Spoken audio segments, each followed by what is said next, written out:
अस्सलाम वालेकुम बच्चों, क्या हाल है? कैसे हैं आप लोग? खुश हैं? चले जी, इब्तिदा करते हैं। काफी लोग माशाल्लाह फर्म से आ रहे हैं, बाकी लोग भी इंशाल्लाह चंद दिनों में फर्म से आएंगे। और कुछ लोग मतलब ई वाई वाले कौन है भाई?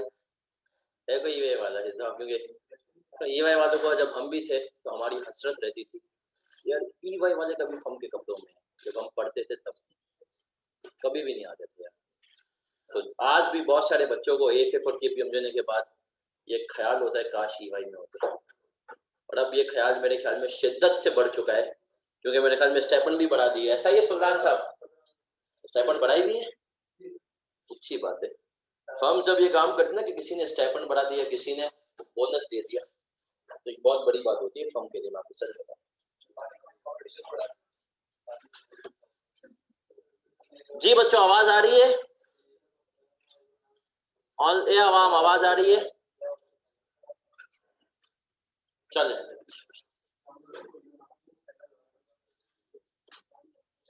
चले सर, सबसे पहले क्विकली हैंड आउट किस किस के पास नहीं है भाई? जिनके पास हैंड आउट्स नहीं है उनके लिए हैंड आउट्स, और अगर फिर भी कम पड़े तो आप ताहिर से मजीद ले सकते हैं। चलिए सर, सबसे पहले जो हमने इम्पेयरमेंट में पढ़ा था मैं उसको क्विकली आपको रिवाइज करवाऊंगा और फिर आगे बढ़ाऊंगा। सर इम्पेयरमेंट क्या होती है? इम्पेयरमेंट होती है जब carrying amount is greater than recoverable amount. फिर हमने कहा था सर रिकवरेबल अमाउंट क्या होता है? Higher of fair value less cost to sell और value in fair value less cost to sell के ऊपर जब आए थे तो मैंने आपको बताया था फेयर वैल्यू के अंदर दो चीजें देखनी है। कौन कौन सी? बाइंडिंग सेल एग्रीमेंट, PIE और एविडेंस की एग्जांपल तुम्हारे दिमाग में। दूसरा, अगर वो नहीं है और 99% केसेस में वो नहीं होगा तो क्या देखना होता है? Market value. Cost to sell में कौन सी कॉस्ट आती है? Incremental cost. इंक्रीमेंटल कॉस्ट का मतलब क्या है सर? जो कि आम हालात में नहीं होती, खास हमने कहा बेचने के लिए आ रही है सर, जैसे हमने रिलेशनशिप वगैरह की एग्जांपल पिछली क्लासों में पढ़ी थी। सर फिर अब और आगे बढ़े, और आगे बढ़ते हुए हमने क्या पढ़ा था जल्दी बताओ? हमने पढ़ा था sir value in use. Value in use के अंदर हमने कहा कैश फ्लो जाते हैं, कैश फ्लो इंक्लूड और एक्सक्लूड हमने पढ़े थे। इंक्लूड में कौन से दो तरह के कैश फ्लो जाते हैं? डिस्पोजल और यूज के। और हमने कहा एक्सक्लूड में मुझे बताएं कौन से कैश फ्लो आते हैं? Tax cash flows, interest financing cash flows, मतलब जो लीज पे अगर मैंने एसेट लिया वो, और सब्सिक्वेंट एक्सपेंडिचर, और cash flow related to past expenses. सही है सर? एक्रूड एक्सपेंस का अगर बाद में कैश फ्लो हो रहा है तो वो नहीं आएगा। सही है सर? सर हमने ये चीजें देखी थी, पर हमने पढ़ा था इंडिकेटर्स होते हैं, इंटरनल इंडिकेटर्स होते हैं। एक इंटरनल इंडिकेटर्स क्या होते हैं? हमने कहा कंपनी की जो है एसिड की एफिशिएंसी डाउन हो गई, जो है डैमेज हो गया। सही है सर? और हमने कहा कि जो है अपना किसी भी तरीके से एसिड ऑब्सोलीट हो गया हमारा। और हमने कहा था एक्सटर्नल क्या होते हैं? जो कंपनी के बाहर से पता चला, उनमें कौन कौन से एक्सटर्नल ज्यादा इंपॉर्टेंट है? हमने कहा कि सर जो है मार्केट वैल्यू डिक्लाइन हो गई एसिड की। एसिड कोविड-19 किसकी एग्जांपल है? एक्सटर्नल की। सही है सर? और हमने कहा कि सर जो है हमारा लीगल एनवायरनमेंट चेंज हो गई, मार्केट इंटरेस्ट रेट बढ़ गए और लो मार्केट कैपिटलाइजेशन। लो मार्केट कैपिटलाइजेशन क्या है? मार्केट वैल्यू बुक वैल्यू से क्या हो गई? कम हो गई। सही है सर? अब सर बड़े गौर से सुनिए कुछ बातें आपको, मैं इंशाल्लाह कोशिश करूंगा। एक आदमी कह रहा है सर आवाज नहीं आ रही, आवाज डिस्टॉर्ट हो रही है, आवाज सही नहीं आ रही। सर कितने लोगों को आवाज सही आ रही है sir? Wow, so smart you all are. चले सर, बस मैंने अभी नवीद को बुला लिया, नवीद हमारे टेक्नीशियन है। सर आवाज सही आ रही है? बच्चों से बताएं यस और नो।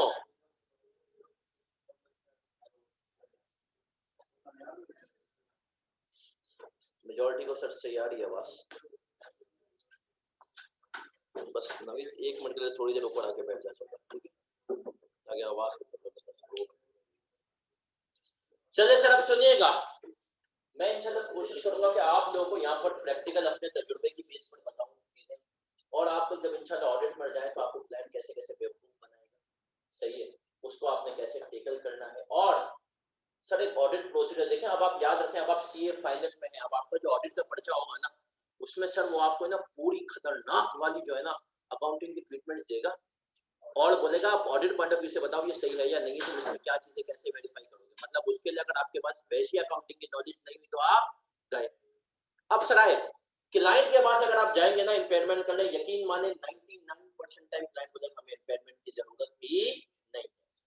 हमारे पास जब मैं भी कंपनी में था तो सर क्लाइंट मेरे पास इम्पेयरमेंट के लिए आया, तो हम क्लाइंट कहता था कि यार भाई देखो कोविड मतलब फर्म कहती थी केपीएम हमें कहती थी यार कोविड-19 आ गया, आप ऑटोमोबाइल इंडस्ट्री की वाट लगी पड़ी है, इम्पेयरमेंट बुक करो। हम पता है क्या कहते थे, हम उस टाइम पे कॉपी कराते थे, हम कहते थे भैया ये टेम्परेरी वार्ड है, हम तो फ्यूचर के क्या देख रहे हैं, 2-3 साल बाद के कैश फ्लोस तो हम बहुत अच्छे देख रहे हैं। और क्लाइंट को हम हमेशा मतलब ऑडिट फर्म को, हम उस टाइम पे क्लाइंट थे, ऑडिट फर्म को हमेशा जो है ना चूना लगा देते थे, बोलते थे नहीं भाई ये टेम्परेरी कोई हालत खराब है, एक्चुअल में इतने फ्यूचर के कैश फ्लोज अच्छे नहीं है। उस टाइम पे मैं सोचता था कि यार इनको मुझे एक जवाब देना चाहिए, और जिस दिन इनमें से किसी ने वो जवाब दे दिया ना, मैं इम्पेयरमेंट करवा।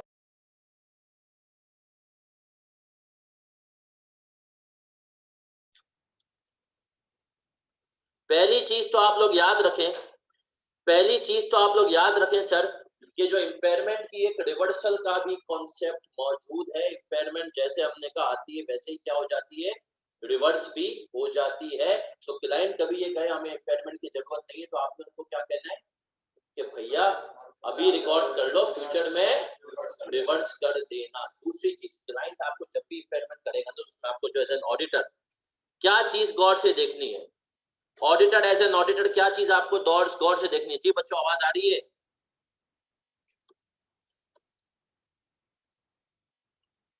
जी सर मेजोरिटी को आवाज आ रही है, कुछ बच्चों के साथ शायद कट हो रही है, वो मेरे ख्याल में उनके यहाँ पर जो है थोड़ा नेट का इशू है। सही है सर? उन अच्छा एक दो बच्चे की आवाज जो है ना वो नहीं एक साथ नहीं है, मैं भी कर देता हूँ। चलिए सर अब हम आगे बढ़ते हैं, अब सुनिएगा सुनिएगा, कट हो रही है तो मैं इसका भी हल निकाल देता हूँ। सही है, मैं अभी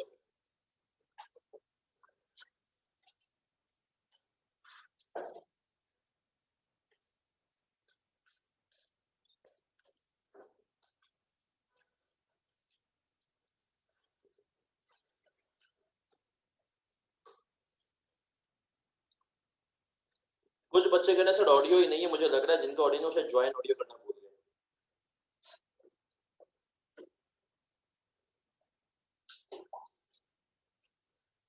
सही साहब नीचे से जाके, ताहिर हेलो यार, सही साहब नीचे से जाकर किसी यार अवैस किसी एक को भाई ऊपर भेज दो, ऑडियो का इशू हो रहा है, किसी एक को बोला भेज दो ऊपर। ये एक minute रुकिएगा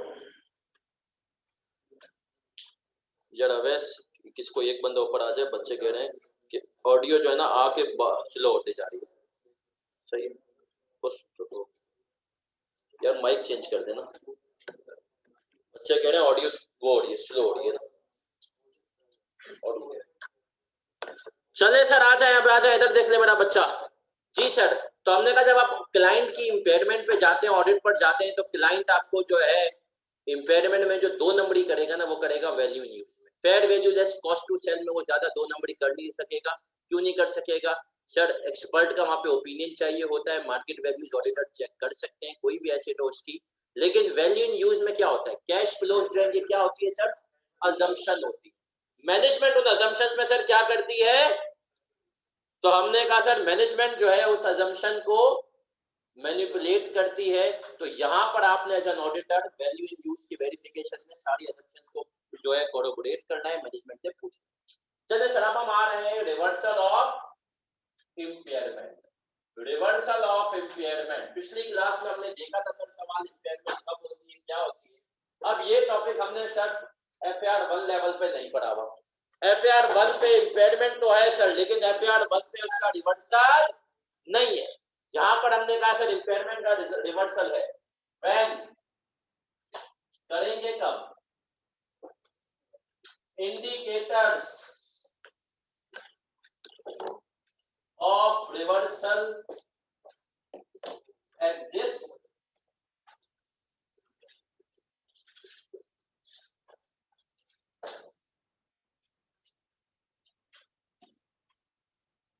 treatment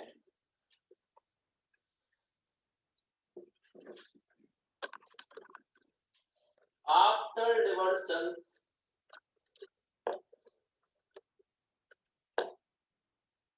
carrying amount should not exceed should not exceed what, sir? Lower of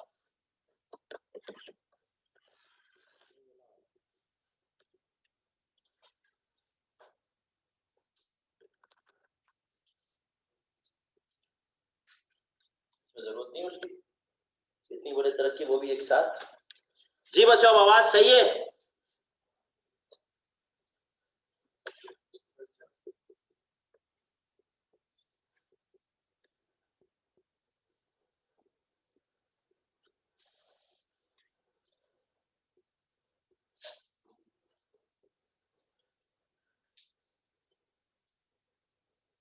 जी बच्चों, आवाज सही है? हेलो, चलिए सर, बेस्ट, थैंक यू। चलिए सर, रिवर्सल कॉपी करें, एक बार पढ़ भी दो। रिवर्सल ऑफ इंपेयरमेंट व्हेन, जब इंडिकेटर्स ऑफ रिवर्सल एग्जिस्ट, जब रिवर्सल के इंडिकेटर एग्जिस्ट करेंगे। Treatment after reversal carrying amount should not exceed lower of historical cost और रिकवरेबल अमाउंट। सही है सर, ये आप अगर अच्छे से आपने सर कॉपी कर दिया है तो हम बढ़ेंगे आगे। और इसके साथ एक चीज भी लिखते हैं, मेरे पास नीचे जगह नहीं, आप चाहे तो इसको नीचे एरो डाल के लिखते हैं, goodwill cannot be reversed, goodwill impairment cannot be reversed।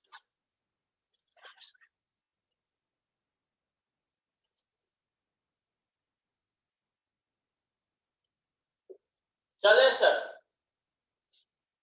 Sir मुझे बताएं थोड़ा सा, देखो आप कॉमन सेंस यूज करना, तुम लोग बड़े हो गए हो। रिवर्सल ऑफ इंपेयरमेंट के इंडिकेटर्स क्या होंगे? रिवर्सल ऑफ इंपेयरमेंट के इंडिकेटर्स क्या होंगे? हमने कहा जो इंपेयरमेंट के इंडिकेटर्स थे वो इंडिकेटर्स ना रहे। एग्जांपल दे सर, मैंने आपको इंपेयरमेंट का इंटरनल इंडिकेटर बताया था, कैसे की परफॉर्मेंस डिक्लाइन होने लगी। मशीन थी आपके पास और आपने कहा यार 80 यूनिट हमारे हिसाब से बनने चाहिए थे, बन कितने रहे हैं? 70 यूनिट। तो क्या हुआ सर, एकदम से एसिड की परफॉर्मेंस क्या होने लगी? डिक्लाइन। आपने कहा इंपेयर हो गया। यार बाद में थोड़े टाइम बाद आपको पता चला कसूर एसिड का नहीं था, कसूर रॉ मटेरियल का था। रॉ मटेरियल बी कैटेगरी का आने लगा था, तो मशीन को उसको प्रोसेस करने में टाइम लग रहा था। मशीन की कैपेसिटी क्या थी? 80 की थी। हमने जो उस टाइम पे इसको इंपेयर किया था वो हमारी गलती हो गई थी, वो इंपेयरमेंट उस टाइम पे भी बनती। तो अब आप क्या करेंगे? इंपेयरमेंट को रिवर्स करेंगे। एक्सटर्नल इंडिकेटर, सर हमारे पास एक मशीन थी और कॉम्पिटिटर प्रोडक्ट आ गया, उसकी वजह कॉम्पिटिटर मशीन आ गई। उस मशीन की वजह से हुआ ये कि यार हमारी वो मशीन ज्यादा टेक्नोलॉजी में अच्छी लग रही थी, हमारी मशीन की क्या हो गई? वैल्यू डाउन होने लगी। लेकिन सर उस मशीन में मसले आने लगे, लोग इंस्टॉल करते पहले महीने में ही मसले आते, तो एकदम से फिर से हमारी मशीन की जो वैल्यू कम हुई थी वो क्या हो जाएगी? बढ़ जाएगी। सही है सर। तो जो इसके इंडिकेटर्स होते हैं, ये क्या है? इंडिकेटर्स ऑफ रिवर्सल एक्सिस्ट, ये मेरे हैंडआउट में तो है, लेकिन आपको सिर्फ सिंपल अल्फाज में याद रखना है, जो इंपेयरमेंट के इंडिकेटर्स थे उनका अपोजिट। सही है सर। कोविड-19 था, इंडिकेटर था, पूरे मुल्क ने वैक्सीन लगवा ली, पूरे मुल्क जो है हर्ड इम्यूनिटी पे चला गया। हमने कहा उसके बाद क्या हुआ? सब जिसको जाना था वो गया, जिसको रुकना था वो रुका। अब हमने कहा कोविड दुनिया से चला गया, रिवर्सल। सही है सर। तो याद रखना, क्लाइंट टॉपिक कराए, इंपेयरमेंट नहीं करना, क्योंकि भाई वक्ती चीजें तो बोलना है, अभी कर लो, बाद में क्या कर देना? रिवर्स कर देना। सही है सर। अब इसकी ट्रीटमेंट बड़ी इंटरेस्टिंग है। इसका ट्रीटमेंट के बाद क्या है? After reversal carrying amount should not exceed, reversal होने के बाद भी कैरिंग अमाउंट एक्सीड नहीं करनी चाहिए what? Lower of historical cost और recoverable amount. Sir historical cost क्या होती है?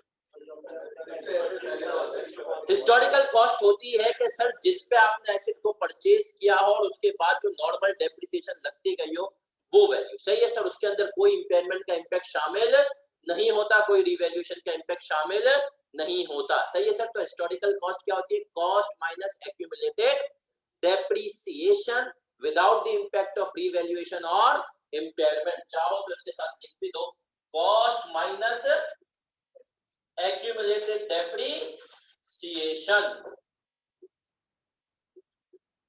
सर ये होती है हमारे पास क्या? हिस्टोरिकल कॉस्ट और रिकवरेबल अमाउंट। अब सर देखो तुम लोग है ना, थोड़ी बचपन की मैं नॉलेज टेस्ट करूंगा। बचपन पढ़ते हुए हो ना, IS 38 याद होगा सर, है ना? सर यहाँ पर इसने लिखा है इंपेयरमेंट टाइप, रिवर्स कर दो। हमने कहा बढ़िया हो गया। इसने कहा लेकिन भाई एक मिनट रुक जाओ, गुडविल जो है ना उसकी इंपेयरमेंट रिवर्स नहीं होगी। क्यों? तो ये सर वो इंटरनली जनरेटेड हो जाएगी। अगर गुडविल आई थी, मैंने जो है सब्सिडी खरीदा था उसमें गुडविल आई थी, उसको इंपेयर कर दिया। अब इंपेयरमेंट उसकी मैं रिवर्स कर क्यों नहीं सकता? क्योंकि सर अब जो रिवर्सल होगा वो क्या होगा? Internally generated. और आपको पता है इंटरनली जनरेटेड गुडविल क्या होती है? सब्जेक्टिव। इसीलिए आईएएस क्या करता है? मना करता है कि आप इसको रिकॉग्नाइज नहीं कर सकते। आए सर अब हम करेंगे इम्पेयरमेंट। एज सर सवाल है काइंड ऑफ रीवैल्यूएशन नहीं हो गया? कॉस्ट मॉडल में भी इम्पेयरमेंट होती है, रीवैल्यूएशन मॉडल में होती है। सही है सर। थोड़ा सा आगे चल के आपको खुद जवाब मिलेगा कि सर इम्पेयरमेंट में और रीवैल्यूएशन लॉस में क्या फर्क है। सही है सर। आए सर आए, अब हम आगे बढ़ेंगे, हैंड आउट के क्वेश्चन नंबर 4 पे आएंगे। हैंड आउट का क्वेश्चन नंबर 4 मैं स्क्रीनों पे भी अभी शेयर कर रहा हूं बच्चा।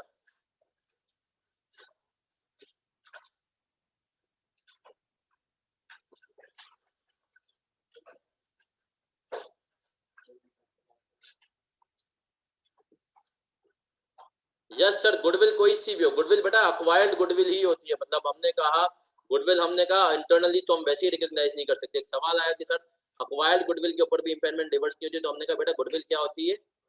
अक्वायर्ड ही होती है, बिजनेस कॉम्बिनेशन में ही आती है। आए सर आए सर, हैंडआउट के अंदर क्या क्या चीजें हमने कहा? सीए के सवाल आते हैं, आईसीडब्ल्यू के सवाल आते हैं। सही है सर।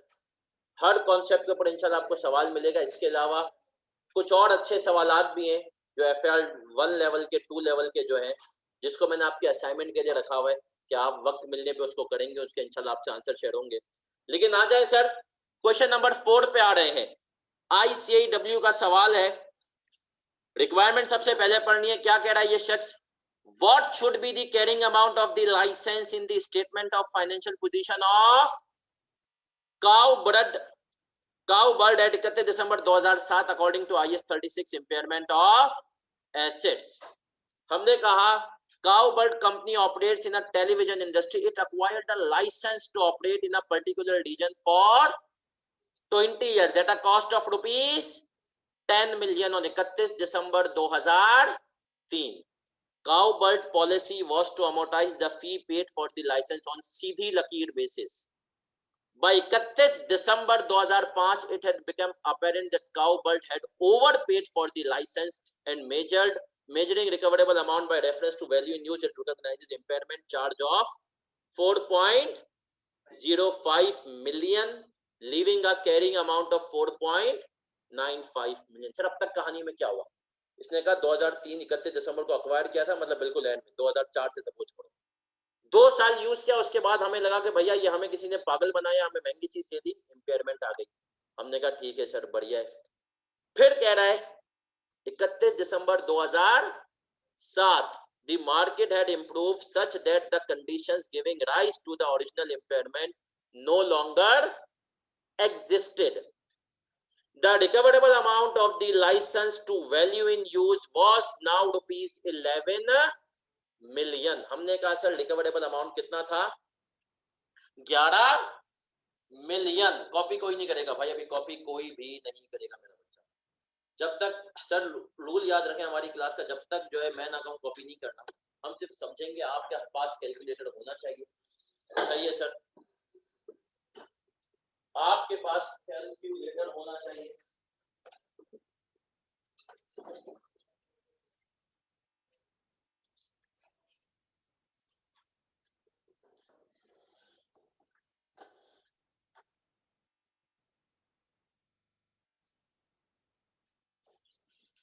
सर हमने लाइसेंस खरीदा कब था? क्वेश्चन नंबर 4 हमने कहा 31 दिसंबर 2003 को इसकी कॉस्ट कितनी थी भैया? 10 मिलियन रुपीस। इन मिलियन में बात कर रहे हैं। हमने कहा अमोर्टाइजेशन 2004 की आएगी और अमोर्टाइजेशन 2005 की। कितनी सर? 10 डिवाइडेड बाय 20 है ना सर। तो हमने कहा पॉइंट। सर इस दिन जब हमारे पास 31 दिसंबर को 2005 को कैरिंग अमाउंट कितनी बची थी? 9 मिलियन। ऐसा ही है सर। उस दिन हमें पता चला कि भैया रिकवरेबल अमाउंट है 4.95 बिलियन, तो हमने कहा इम्पेयरमेंट कितनी आ 4.05 की हमने कहा सर इम्पेयरमेंट आ गया, और ये आ गया हमारे पास कैरिंग अमाउंट आफ्टर इम्पेयरमेंट। ऐसा ही है सर। सर फिर क्या हुआ, फिर हमने कहा 2 साल हमने मजीद अमोर्टाइजेशन चार्ज की, कितनी भाई, अमोर्टाइजेशन एक्सपेंस हमने कहा 6 का और 7 का, कितना हो गया।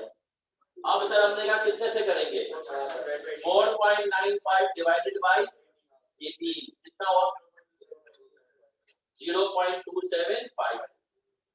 ऐसा ही है। अब सबकी तवज्जो देना, कॉपी कोई भी नहीं करेगा। 4.4, अभी कॉपी कोई भी नहीं करेगा। ये हमने कहा कि सर हमारे पास कैरिंग अमाउंट कब आ गई, 31 दिसंबर। अब हमारे पास कंडीशन आई रिवर्सल ऑफ इम्पेयरमेंट की। अब हमारे पास कंडीशन आई रिवर्सल ऑफ, अब आपने कहा सर जब मैं रिवर्सल की तरफ जाऊंगा ना, तो मैं करूंगा, मुझे रिवर्सल करना है कहां तक, lower of what sir, recoverable amount उसने मुझे गिवन किया हुआ है कितना, 11। सर हिस्टोरिकल कॉस्ट कैसे निकालूंगा, सबकी तवज्जो इधर। सर हमने कहा था कितने का ये, सर 10 का था, मैं हिस्टोरिकल कॉस्ट की वर्किंग कर रहा हूं। हमने कहा 10 का था डिवाइडेड बाई 20, टोटल लाइफ कितनी थी 20। आज कितनी लाइफ बची हुई 31 दिसंबर 2007 में, 16 साल। कितनी, 16 साल। तो हमने कहा आज ये कितने पे आ गया, 8 पे, है ना सर। तो हम रिवर्सल कहां तक कर सकते हैं, 8 तक। अब इधर देखना, कॉपी कोई नहीं भाई। कैरिंग अमाउंट 31 दिसंबर 7 पे, फिर लिखना हो कितना था 4.4, रिवर्सल कितना हो गया 3. तो हमने कहा हमारे पास फिर से लाइसेंस कितने पे आ गया। अब सबकी तवज्जो इधर, खामोशी, बिल्कुल वही आइए 16 वाले कॉन्सेप्ट तुम्हें याद है। सर हमने इम्पेयरमेंट रिकॉर्ड कितने की, 4. हमने कहा ये इम्पेयरमेंट आई थी, है ना, रिवर्सल कितने से हुआ 3.6, डिफरेंस कितना आ गया दोनों का 0. अब चलिए 0.45 क्या रिप्रेजेंट करता है, reduced depreciation due to impairment. Impairment से पहले डेप्रिसिएशन कितने आ गई, इम्पेयरमेंट के बाद कितने आई, तो हमने कहा 0.5 माइनस 0.275 मल्टीप्लाई बाई 2, आप करें यही बन रहा है 4.5 है ना सर। तो बेसिकली इम्पेयरमेंट सारी की सारी रिवर्स हुई, लेकिन कैसे रिवर्स हुई, दो हमने कहा अमोर्टाइजेशन की सूरत में 2 साल की, और बाकी जो रिमेनिंग थी वो हमने क्या कर दी, रिवर्स कर दी। सिंपल अल्फाज में रिवर्सल ऑफ इम्पेयरमेंट पूरे का पूरा स्कूल पर लाई करता है कि रिवर्सल के बाद आप कुछ भी कर लो, आपका रिवर्सल का अमाउंट इम्पेयरमेंट के अमाउंट से ज्यादा नहीं हो सकता। लिखो इसके बाद, इसको अपने पास लिखो, इसका लर्निंग आउटकम लिखो, reversal amount can not exceed original, reversal amount cannot exceed original impairment amount, reversal amount cannot exceed original impairment amount। Sir reversal का अमाउंट ओरिजिनल इम्पेयरमेंट के अमाउंट से एक्सीड कर ही नहीं सकता, ये बात, इसीलिए तो ये रूल बनाया गया, लोअर ऑफ रिकवरेबल अमाउंट और हिस्टोरिकल कॉस्ट। सबकी तवज्जो इधर, थोड़ी सी शरारत डालना। सर अगर रिकवरेबल अमाउंट हमें 7 का दिया गया होता तो मैं रिवर्सल कितनी करता, 2.6, सही है सर। ओरिजिनल इम्पेयरमेंट अमाउंट से कम तो हो सकता है, उससे ज्यादा नहीं हो सकता। लेकिन सर इस सवाल में 11 कॉपी करें सर, इजी सा कॉन्सेप्ट है और ये पेपर में पूछा भी नहीं जाता, लेकिन फिर भी हमें तो पढ़ना है ना सर। किसी जमाने में जब ये FAR 2 में इम्पेयरमेंट था तो ये FAR 2 के सिलेबस में था, लेकिन जब उसने FAR 1 में डाला तो इसको हटा दिया। स्टेटमेंट रिपीट करता हूं, मैंने कहा reversal amount can not exceed original impairment amount. Learning outcome है इस सवाल का।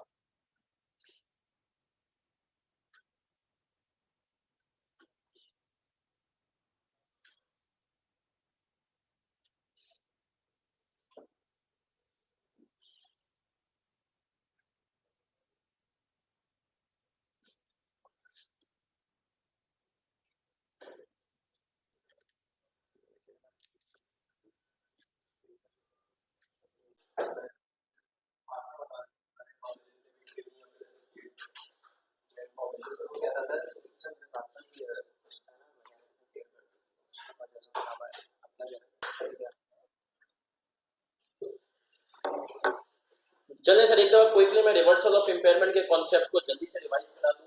सर, रिवर्सल ऑफ इम्पेयरमेंट का कॉन्सेप्ट ये है कि जब जैसे इम्पेयरमेंट आती है वैसे ही इम्पेयरमेंट रिवर्स भी हो सकती है अगर हालात चेंज हो जाए, जज्बात चेंज हो जाए। सही है सर, अगर हालात चेंज हो जाए तो इम्पेयरमेंट रिवर्स भी हो जाती है। उसने कहा बेटा रिवर्स शॉक से करो, बस याद रखना गुडविल रिवर्स, गुडविल की इम्पेयरमेंट रिवर्स नहीं होती। और दूसरी बात जो तुम्हें याद रखनी है, वो ये बात याद रखनी है कि सर इम्पेयरमेंट को रिवर्सल के बाद उतनी रिवर्स मैक्सिमम कर सकते हो जितनी की इम्पेयरमेंट रिकॉर्ड हुई थी। ऐसा नहीं रिकवरेबल अमाउंट जैसे करते जब मतलब 11 है तो तुम 11 तक रिवर्स कर दो, नहीं सर। तो इसने कहा रिवर्सल का रूल याद रख लो कि लोअर ऑफ हिस्टोरिकल कॉस्ट और रिकवरेबल अमाउंट। हिस्टोरिकल कॉस्ट क्या होती है? वो वैल्यू क्या है अगर एसेट कभी भी इम्पेयर नहीं हुआ होता। सही है सर। तो ये तो बेसिकली आ गया हमारे पास किसका कॉन्सेप्ट सर? रिवर्सल का छोटा सा कॉन्सेप्ट था। लेकिन सर अब हमने कहा अब आप समझेंगे अभी तक जो है ना, मुझे नहीं होता कि फिल्म में जो शुरू के जो नाम चल रहे होते हैं आने से पहले तक की कहानी है, असल फिल्म अब शुरू हो रही है। सही है सर। असल हमने कहा असल कहानी अब शुरू है एफएफआर के लेवल पे। ये सब बेसिक्स की आपको पता था, बस रिवर्सल एक छोटा सा कॉन्सेप्ट था वो मैंने आपको बता दिया। लेकिन अब हमने कहा सर असल जो एफएफआर में इम्पेयरमेंट की सर फ्रीक्वेंसी क्या है? इम्पेयरमेंट सर हर आप समझे कि 4 से 5 अटेम्प्ट में एक दफा आता है और 20 नंबर का होता है। सही है सर, एक दफा आएगा और कितने नंबर का होगा? 20 नंबर का होगा। तो सर इसकी ये फ्रीक्वेंसी है और अभी मेरे ख्याल में इसको हो गए 2 अटेम्प्ट, तो 2 अटेम्प्ट से इसको नहीं पूछा गया है। तो इसका मतलब क्या है सर कि जब जिन लोगों की दिसंबर 22 की, जून 23 की, सही है, जून 22 की अटेम्प्ट पड़ेगी तब तक ये पेपर में आपको मिल सकता है। लेकिन सर याद रखें इजी मार्क्स है, तो इग्नोर किसी चीज को नहीं करना, रिकॉर्ड छोड़ दीजिए। आज बहुत सारे बच्चों की चीखें निकली, आज एफएफआर का पेपर था, आप लोगों को पता होगा। सही है सर। नहीं सर, मेरे हिसाब से आसान था। एक सवाल क्वेश्चन नंबर 4 उसने टेक्निकल मारा, वो भी चेंजेस इन इक्विटी कंसोलिडेटेड पूछ ली, उसके अंदर चीजें घुसा दी। और ना डुएबल पेपर था, जैसे कि मैंने आपको पिछली क्लास में बताया था। 25 नंबर की कंसोलिडेशन, 20 नंबर का आईएफआरएस 9, आईएफआरएस 15 कुछ 15 नंबर के आसपास का था। तो ये जो टॉपिक है ना इंपॉर्टेंट, इसने इनको तो वही वेटेज दी जो कि हमेशा से देता आया है। सही है सर। मतलब 3 टॉपिक है, आईएफआरएस 15, आईएफआरएस 9 और कंसोलिडेशन 60 नंबर के पेपर में मौजूद। सही है सर। बल्कि जो कंसोलिडेटेड चेंजेस इन इक्विटी को अगर तुम मिला दो तो सर फिर तो ये 70 नंबर बड़े आराम से इन्होंने बना। सही है सर। तो ये टॉपिक्स की आप गहराई समझें। लेकिन सर फिलहाल हम समझेंगे कैश जनरेटिंग। सर क्या लग रहा है नाम से? सर क्या लग रहा है नाम से? ऑनलाइन वाले बच्चों आपकी पार्टिसिपेशन है भाई। Cash generating unit,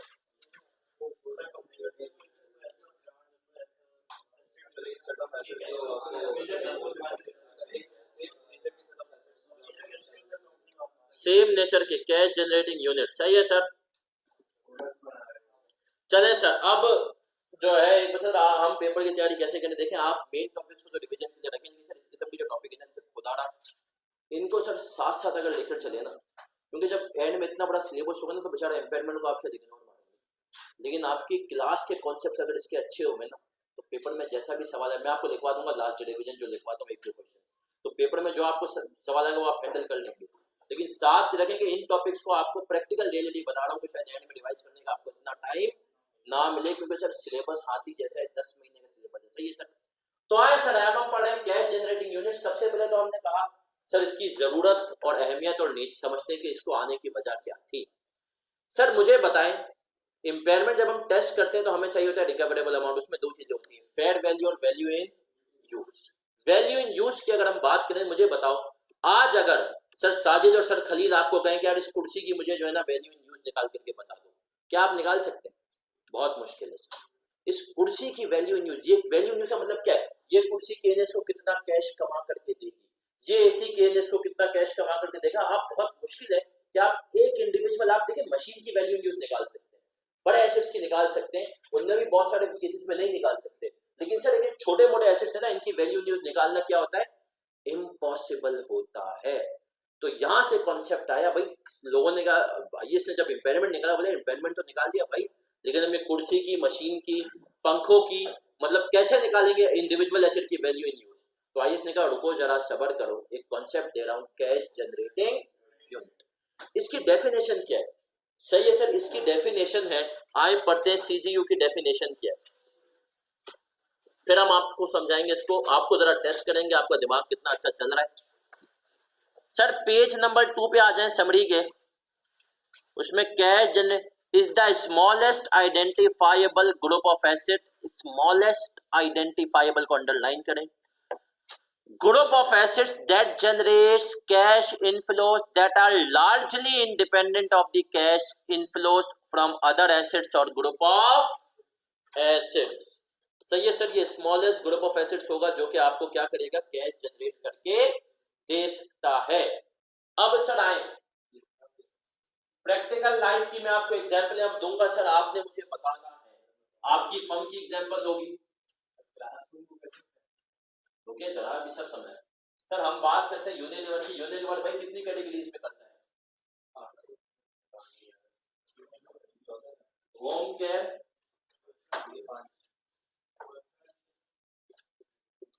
personal care,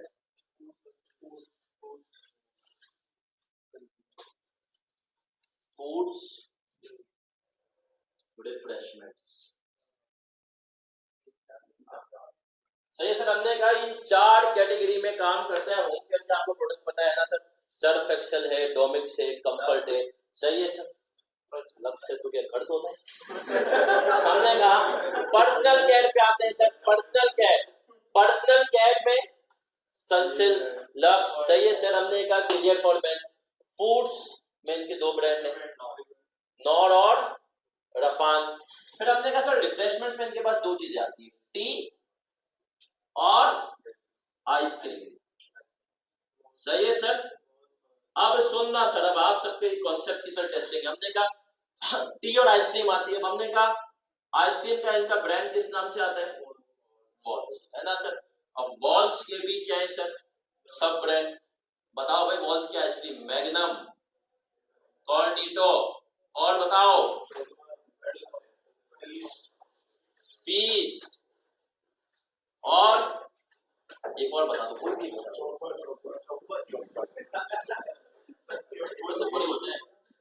इससे भी गुणवत्ता वाली जेड स्पॉट, है ना सर। हमने कहा सर अब सुने, यूनिलीवर 4 कैटेगरीज, उन 4 के अंदर रिफ्रेशमेंट्स के अंदर 2 मजीद कैटेगरीज, टी और आइसक्रीम। आइसक्रीम का ब्रांड कौन सा है? वॉल्स। और वॉल्स के ये तो हमने 4 लिखे, वैसे हमने कहा 7-8 है जिनके नाम बोल सकते हैं। अब सर अब आपने मुझे बताना है, मैं रिफ्रेशमेंट वाले एरिया के ऊपर फोकस कर रहा हूं। सही है सर, मेरा सवाल ये है कि क्या रिफ्रेशमेंट हमारे पास सीजीयू कहलाएगा? ये 3 में से आपको बता दें, क्या आइसक्रीम मतलब पूरा वॉल्स का ब्रांड सीजीयू कहलाएगा, या सर जेड स्पॉट को भी मैं सीजीयू कह सकता हूं? तो अब आपने मुझे बताना है कितने लोग कह रहे हैं सर रिफ्रेशमेंट सीजीयू है, रिफ्रेशमेंट्स पूरा सीजीयू है? कितने लोग? कोई भी नहीं। सर कितने लोग कह रहे हैं वॉल्स पूरा सीजीयू है? मतलब वॉल्स सीजीयू में आएगा, मतलब पूरे वॉल्स को हम एक सीजीयू कैश जनरेटिंग यूनिट करेंगे। 2 आदमी। कितने लोग कह रहे हैं सर जेड स्पॉट सीजीयू की मीट करेगा? सर सही जवाब है जेड स्पॉट। सिंपल अल्फाज में अब सीजीयू का मतलब सुनो, सीजीयू का मतलब होता है पूरी कंपनी को बंद कर दो, वो अकेला कमा के देगा। घर के सारे लोग बैठ जाए, वो अकेला। अगर आज यूनिलीवर सब कुछ बंद कर देना तो जेड स्पॉट यूनिलीवर को कैश जनरेट करके दे सकता है, तो ये क्या है? CGU। आपकी फर्म पे जाए, ऑडिट है, टैक्सेशन है, एडवाइजरी है, सही है सर। हमने कहा बाकी इंटरनल ऑडिट है। अब आपने कहा सर ये सारे इंडिविजुअल क्या है? CGU फर्म के लेवल पे। पूरी फर्म को बंद कर दो, सिर्फ टैक्सेशन को खुला रखो, सही है सर, तो आपकी फर्म को कमा कर देगी टैक्सेशन, तो वो क्या है सर? CGU। CGU का मतलब क्या होता है? कैश जनरेटिंग, मतलब वो यूनिट के अगर आप पूरी कंपनी को बंद कर दो, सिर्फ उसको क्या रखो? खुला रखो, वो आपको क्या कमा करके देगा? कैश कमा करके देगा, सही है सर। अब आए सर, यहां तक कॉन्सेप्ट क्लियर है तो अपने पास नोट कर लो ये दो बातें कि CGU क्या होता है, उर्दू में लिख लो कि आज अगर पूरी कंपनी को बंद कर दिया जाए, सिर्फ उस यूनिट को खुला रखा जाए। उर्दू में सर लिखोगे तो मैं चीजें इंशाल्लाह जिंदगी भर याद रहेंगी। आज अगर पूरी कंपनी को बंद कर दिया जाए और सिर्फ उस यूनिट को खुला रखा जाए, तो उसके अंदर इतनी सलाहियत है कि वो हमें कैश जनरेट करके देगा।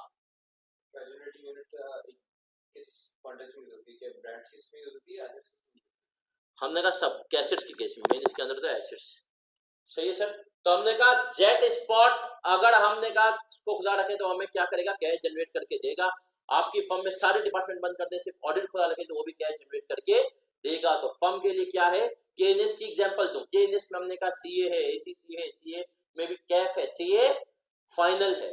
तो हमने कहा अगर सब कुछ बंद कर दें और सिर्फ कैफ रखें तो कैफ केनिस को कैश जनरेट करके दे सकता है। तो कैफ केनिस के लिए क्या है? CGU। तो IAS कहता है कि भैया अगर इंडिविजुअल एसेट की तुम इम्पेयरमेंट वैल्यू न्यूज नहीं निकाल सको तो किसकी वैल्यू न्यूज निकालोगे? किसकी? किसी एक ग्रुप ऑफ एसेट की। अब सर सबकी तवज्जो इधर चाहूंगा सर। अब एक सवाल है, वैसे तो असाइनमेंट का सवाल है, वैसे तो किसका सवाल है, लेकिन सर मैं आप स्मॉलेस्ट ग्रुप ऑफ एसेट का मतलब यही मतलब है जी बेटा के सबसे छोटा, जितना छोटा हो सके उसको आपने क्या करना है? पॉसिबल अज्यूम करना है। अब सर एक सवाल है, उस सवाल में आपने मुझे बताना है CGU क्या है। वो सवाल है IAS की एक एग्जांपल है, बिल्कुल आखिरी पेज पे आ जाए हैंड आउट ये। वैसे तो आपके असाइनमेंट का इसको करेंगे भी आप असाइनमेंट में, लेकिन सर इसका पार्ट अभी हम करेंगे। किसी जमाने में ये FAR 2 में आया था लेकिन अब नहीं है। सवाल पढ़ रहे हैं हम, क्वेश्चन नंबर 3 बिल्कुल एंड में। ये आपके असाइनमेंट का सवाल है, ICAP का सवाल है, पास पेपर का FAR 2 लेवल का, लेकिन ये कॉन्सेप्ट देने के लिए जरूरी है। BB Limited produces a single product in 2 factories, A and factory A। भाई फैक्ट्री A में क्या होता है? हमने कहा सर फैक्ट्री A जो है, factory A produces the required components which are assembled in factory. Finished product is then sent to distribution for following information is available for the purpose of impairment testing. फिर इसने बता दिया cost model है, book value, fair value इतनी है, goodwill इतनी है, expected इतना है, हमें सब नहीं जाना। पार्ट ए की रिक्वायरमेंट पढ़नी है जिसका ताल्लुक पहले पैराग्राफ से था। कह रहा है identify the cash generating unit for BB limited. BB limited के लिए फैक्ट्री A CGU है या फैक्ट्री B है? कितने लोग कह रहे हैं सर A, कितने लोग कह रहे हैं B, कितने लोग कह रहे हैं दोनों मिला के? नहीं मतलब CGU के अंदर एसेट्स आते हैं, समझ रहे हो? सारे एसेट्स जो है ना CGU, तो जेट स्पॉट के अपने एसेट्स है ना भाई, मतलब जेट स्पॉट एक अलग यूनिट।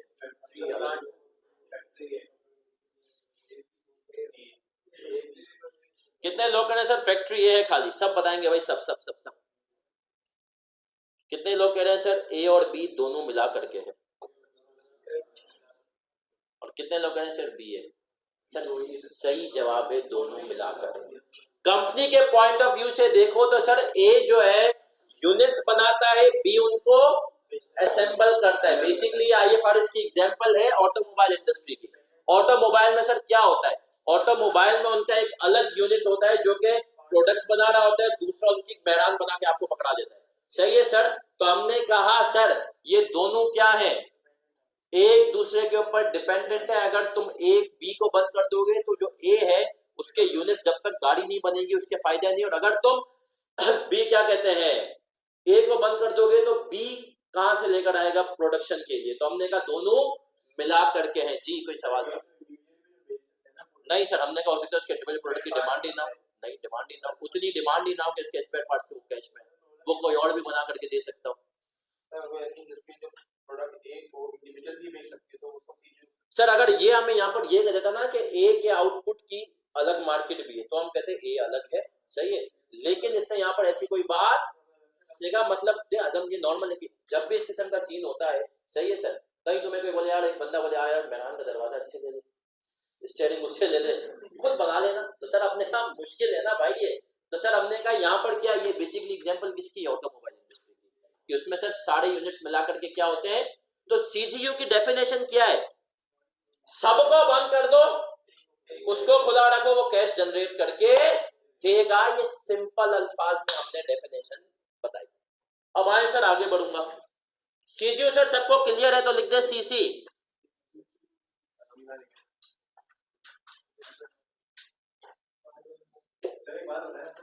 जी आपने यहाँ पे डेट कॉस्ट तो बोल दिया कि ये वो है आपका कैश जनरेटिंग यूनिट।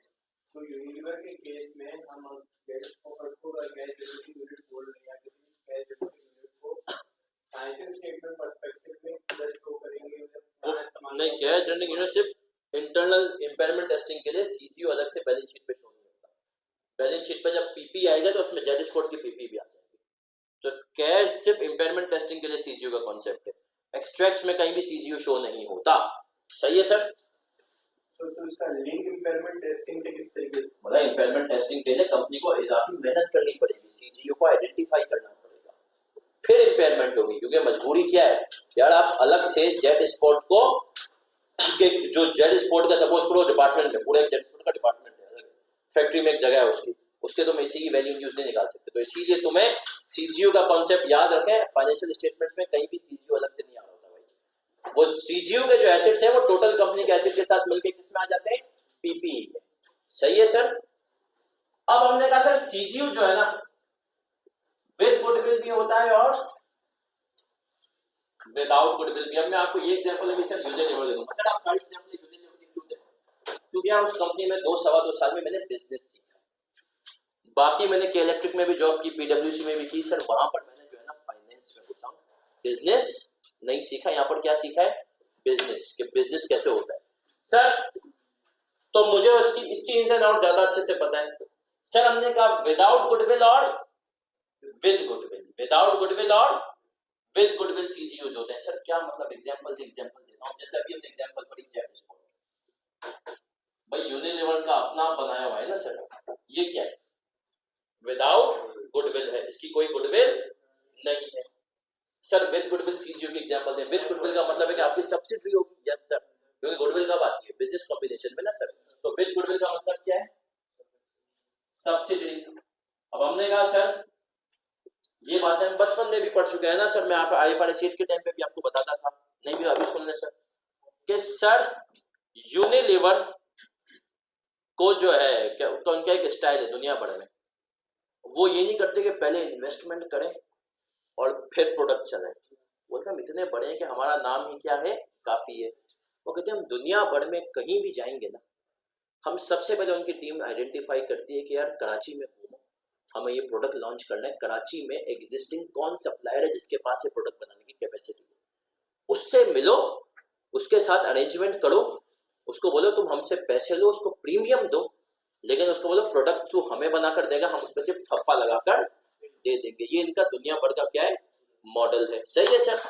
तो यूनिलीवर क्या करता है, पाकिस्तान में जब यूनिलीवर आया तो 54-55 की बात है, इन्होंने बोला यार सर्फ एक्सेल दुनिया भर का ब्रांड चल रहा था, इन्होंने कहा यहाँ पर भी चलेगा। इन्होंने कहा यार सर्फ एक्सेल पता नहीं ना, लेकिन नई मार्केट में किस तरीके से हम लोग बीएम अभी अल्लाह माफ करे फेल हो गए सीए फाइनल में, उसमें सब होता है कल्चरल डिफरेंसेस ये वो, उन्होंने कहा पता नहीं क्या क्या रिएक्शन हो। तो बोलते हैं यार पहले इन्वेस्टमेंट नहीं करते भाई, पहले क्या करते हैं मार्केट के सेंटिमेंट्स चेक करेंगे, फिर इन्वेस्टमेंट भी जरूरत पड़ी तो कर लेंगे।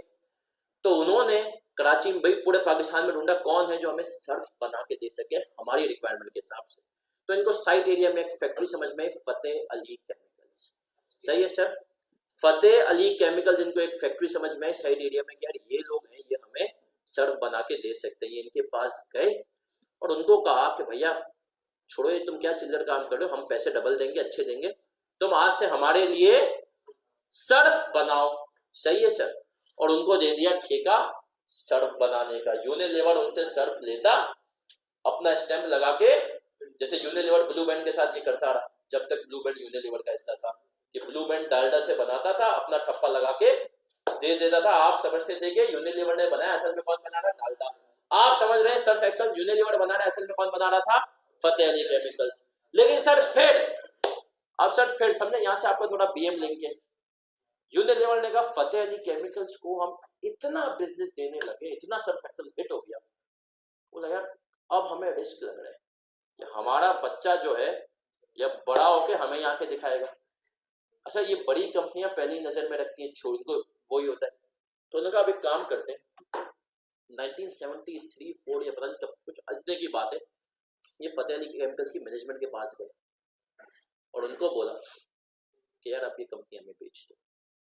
बोला यार देखो तुमको कितने पैसे चाहिए, हाँ भाई जो मांगते हो ना मांगो हम देंगे।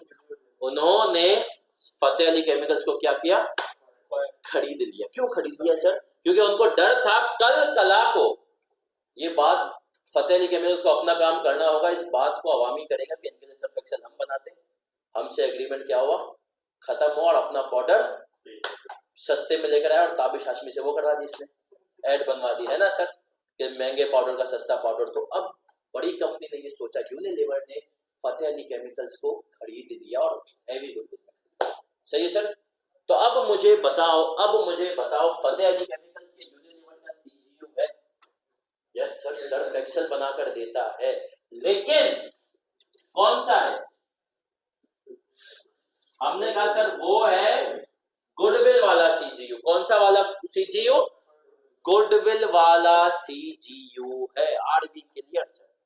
तो याद रखें सर, सीजीयू हमारा विदाउट गुडविल भी हो सकता है और विद गुडविल भी हो सकता है। क्या हम यहाँ तक क्लियर है सर? क्या तुम्हें ये बातें सब्सिडरी और फतेह अली केमिकल्स और ये लिखने की जरूरत है? जेड स्पोर्ट नहीं है तो मैं मिटा के इसकी अकाउंटिंग लिख दूंगा। तो वो यूनिलीवर ने खुद बनाया ना, इंटरनली जनरेटेड गुडविल है। मैं अगर अपनी सब्सिडरी खुद बनाऊं, उसका नाम हो जाए तो वो तो इंटरनली जनरेटेड है। जल्दी कॉपी करो सर। मेरा दोस्त जो डाल्टा यूनिलीवर जब बनाता था ना ब्लू बैंड से, तो डाल्टा का जो मालिक था उनका बेटा मेरा दोस्त था, उसने खुद यूनिलीवर में हमारे साथ जॉब की। तो वो अक्सर दुआ करता था अल्लाह करे हमारा एग्रीमेंट कैंसिल हो जाए यूनिलीवर के साथ, मतलब फिर हम लाएंगे अपना मार्जरीन। दुनिया को बताया कि ब्लू बैंड तो अभी बनाते और पाकिस्तान में मार्जरीन बनाने की फैसिलिटी उस टाइम तक सिर्फ इनके पास थी। सही है सर। तो अब आप देखें सर, ये बिजनेस वेंचर जो होते हैं कि जो बड़ा प्लेयर होता है उसको पता होता है छोटा इससे पहले कि बड़ा हो इसको क्या करो, खरीद दो। यूनिलीवर डाल्टा जो बनाई मैंने बेटा, वो यूनिलीवर के एक्स एम्प्लॉइज ने बनाई। आ जाए सर आ जाए। यूनिलीवर के पुराने डायरेक्टर से मिले, मतलब कंपनी ने निकाला थे सारे अमीर। उन्होंने कहा चलो भाई यूनिलीवर का मतलब ऐसा कंपनी निकाला नहीं, कंपनी में जॉब करते हैं यूनिलीवर डाल्टा बेच रहे थे। उन्होंने रिजाइन दिया, डाल्टा की बिड की, जीत गए। सही है सर। आए सर आप में आ रहा हूँ विद गुडविल विदाउट गुडविल। अगर आपने ये कॉपी किया तो हम इसी के नीचे से करेंगे। सर आपने इसको अलग अलग क्यों किया है अभी बताता हूँ सर। अगर अब जब हम बात करते हैं ना सर सीजीयू की, तो अब इधर सुनना सर, सीजीयू में सब आ जाता है। सबका मतलब क्या है सर, हर तरह के एसेट्स। इसमें सिर्फ हमने कहा पीपी इंटेंजिबल नहीं आता, इसमें पीपी भी आ जाता है, इन्वेंट्री भी आती है, रिसीवेबल भी आता है। सही है सर। हमने कहा आपका क्या कहते हैं गुडविल वगैरह ये सब आ जाते हैं। सही है सर। तो हमने कहा सीजीयू की जब हम बात करते हैं हमने कहा सर पीपी, इन्वेंट्री, रिसीवेबल्स, प्रीपेमेंट्स, पता नहीं क्या कुछ नहीं आता है ना सर। गुडविल जितने भी होंगे सर वो सब क्या आ जाएंगे सर, एसेट्स आ जाएंगे सीजीयू के अंदर। तो जब इम्पेयरमेंट की बात आती है तो हमने कहा इम्पेयरमेंट सब पे देनी चाहिए। तो अब सुनिएगा, कॉपी कोई नहीं करेगा, आप सब बोर्ड पे लिखेंगे। हम पहले बात करते हैं गुडविल वाले, एलोकेशन ऑफ इम्पेयरमेंट। अभी इसका सवाल भी करेंगे, आप टेंशन ना लें। अब आपको दिमाग रखना है यूनिलीवर किसको इंपेयर कर रहा है, सर्फ एक्सेल को। किसको इंपेयर कर रहा है, तब इंपेयर कर रहा है। और मैंने बताया आपको इतने सारे एसिड्स आ रहे हैं, कितने एसिड्स आ रहे हैं, ये तमाम एसिड्स आ रहे हैं उस सीजीयू के अंदर, सर्फ एक्सेल में। तो यूनिलीवर ने कहा यार किस बेसिस पर, जब इंपेयरमेंट तो आएगी पूरे सीजीयू की, क्योंकि पर्पस ही ये था value in use individual acid की कैलकुलेट, तो पूरे सर्फ एक्सेल की एक साथ वैल्यू इन यूज आई। सही है सर, यूनिलीवर ने पूरे सर्फ एक्सेल की एक साथ फेयर वैल्यू निकाली। सही है, कैरिंग अमाउंट उन्होंने सारे एसिड्स को ऐड कर लिया। अब इन्होंने बोला यार किस बेसिस पे इंपेयर करें, क्या सबको कैरिंग अमाउंट के बेस पे इंपेयर कर दें या कोई और वे भी होना चाहिए। तो आइए इसने कहा मैं हूं ना, मैं बताता हूं। इसने कहा एलोकेशन ऑफ गुडविल में सबसे पहला नंबर होगा any acid specifically identified.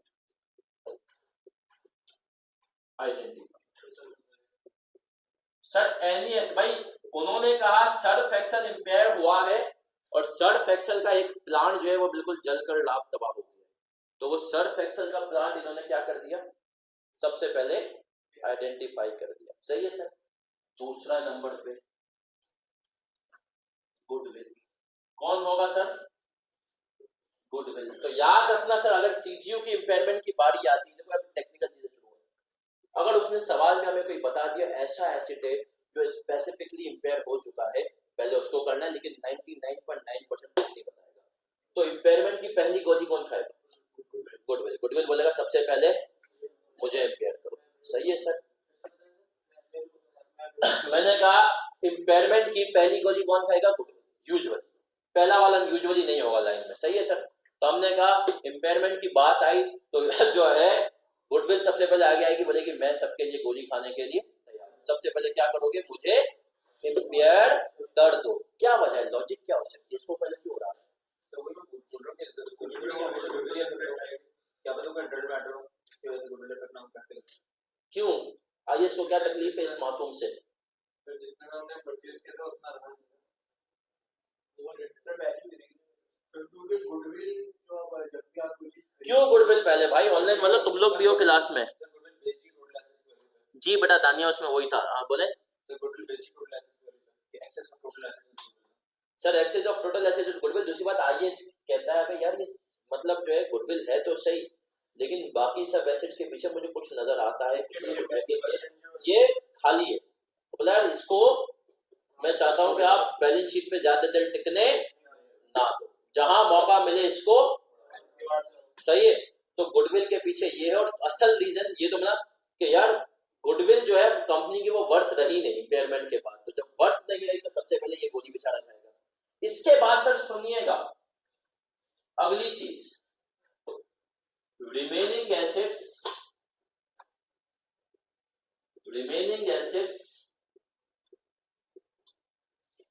Excluding current assets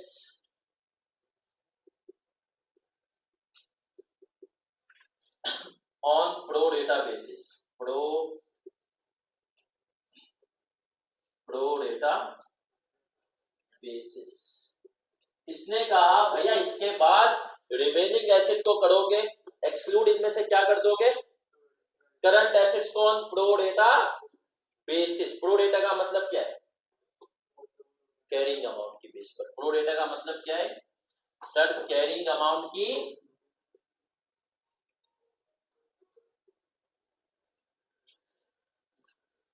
चले सर अब आगे बढ़ूंगा, कॉपी नहीं करना है। सर एक बच्चा पूछा गुडविल को पहले इंपेयर करने की रीजन रिपीट करते हैं, बट मैंने कहा एक तो इसके पीछे कोई एसेट नजर नहीं आ रहा था, बैकिंग नहीं होती। दूसरी बात पूरा अगर सीजीयू इंपेयर हुआ है तो हमने कहा सबसे पहले कंपनी के नाम पे इफेक्ट है, उसको क्या कर दो, इंपेयर कर दो। सर अगर कभी कुछ इंपेयरमेंट आए मगर उसकी वजह से प्रैक्टिकली कोई गुडविल पे फर्क पड़ सकता है, प्लांट जल गया फॉर एग्जांपल, वो न्यूज़ में भी नहीं आया, तो सिर्फ वो प्लांट पे इंपेयर कर सबसे पहले तो सीओ करेंगे। अगर उसके अलावा मतलब ऐसे कोई और चीज होगा, उसके अलावा अगर कोई एसिड स्पेसिफिकली बता दिया तो सही है, ना उसके अलावा इस पे इंपैक्ट आएगा जरूर। अगर तो प्लांट जल गया तो आपने बोला गुडविल पे इंपेयर करें, लेकिन गुडविल की वैल्यू तो खत्म नहीं होगी, नहीं ब्रांड वैल्यू तो वही है। नहीं सर, हमने कहा फिर भी आईएएस ने क्या स्कोर आ गया सबसे पहले बोला यार, क्योंकि इसके पीछे देखो ना, आईएएस को डर लगा रहता है कि यार सही है वो तुमने रिकॉर्ड कर दी इनिशियली जो तुमने एक्सेस दिया, लेकिन इसने कहा इसके पीछे कोई सॉलिड एसेट नहीं है। उस टाइम पे जो नाम था वो नाम पता नहीं रहा नहीं रहा, तो ये सब चीजें पते हैं केमिकल से सर्फेक्टेंट बना रहा है तो चलो समझ में आती है। अगर दूसरे मल्टीपल प्रोडक्ट बना रहा होगा फिर किस तरीके से अंडर रुके जरा, सबर करें मेरा बच्चा, सब चीजें आएंगी, टेंशन ना ले, सब चीजें आएंगी। कि सर एक जो है सीजीयू डिफरेंट प्रोडक्ट्स बनाएगा तो क्या करेंगे, फिर हम आएंगे। रुके जरा, बस रुके तो सही। ये कॉपी करें सर।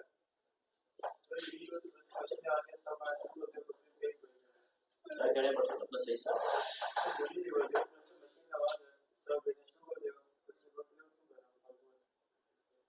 गुडविल को कोई मसला नहीं, ऐसे का गुडविल मुझे नहीं चाहिए।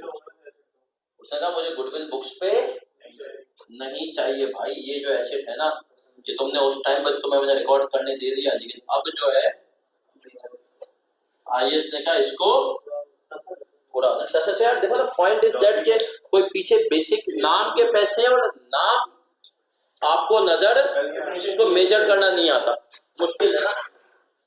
चले सर, अब आप लोगों को सवाल आना चाहिए सर यहाँ पर आपने अपना करंट एसेट्स को क्यों एक्सक्लूड किया, करंट एसेट्स को आपने क्यों एक्सक्लूड किया, मुझे एक बात बताएं। Cash itself for number of current cash पड़ा हुआ उसकी वजह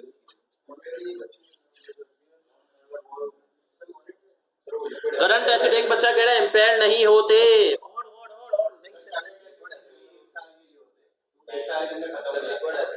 उस वक्त है ना सर आए।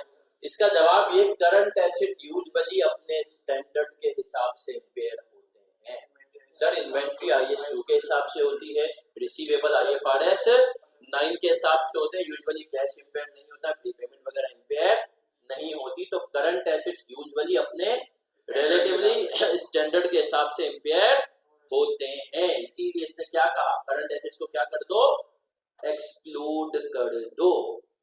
सर अब सुनना है आप सबने, सबकी तवज्जो इधर। मैं एक दफा क्विकली इसको रिवाइज करा रहा हूं, ये कॉपी भी करें क्योंकि सर ये टेक्निकल कॉन्सेप्ट है। हमने कहा सर कैश जनरेटिंग यूनिट क्या होगा कि अगर आज पूरी कंपनी को बंद कर दो, सिर्फ उसे खुला रखो तो आपको कैश जमा करके देगा, जैसे जेड स्पॉट है, जैसे Patanjali chemicals, union roster excel है। फिर हमने कहा sir cash generating with goodwill भी हो सकता है और विदाउट। सर अगर विद गुडविल है तो सबसे पहले ये पॉइंट मैंने आपको दिखाया, कोई ऐसे उसने स्पेसिफिकली आइडेंटिफाई करके उसको इम्पेयर करो। अगर नहीं किया तो सबसे पहले कौन खाएगा, गुडविल, और फिर remaining asset excluding current assets on pro data basis. सही है सर, कैरिंग अमाउंट बेसिस। और अगर विदाउट गुडविल है तो हमने कहा any asset specifically identified, remaining asset excluding current assets on pro data basis. Current asset को हम क्यों नहीं ले रहे, क्योंकि हमने कहा करंट एसेट अपने रिलेटिव स्टैंडर्ड के हिसाब से इम्पेयर होते हैं। इम्पेयरमेंट आईएएस 36 उन पे अप्लाई नहीं होता। चाहो तो ये बात लिख भी लो कि करंट एसेट्स अपने रिलेटिव स्टैंडर्ड के हिसाब से इम्पेयर होते हैं।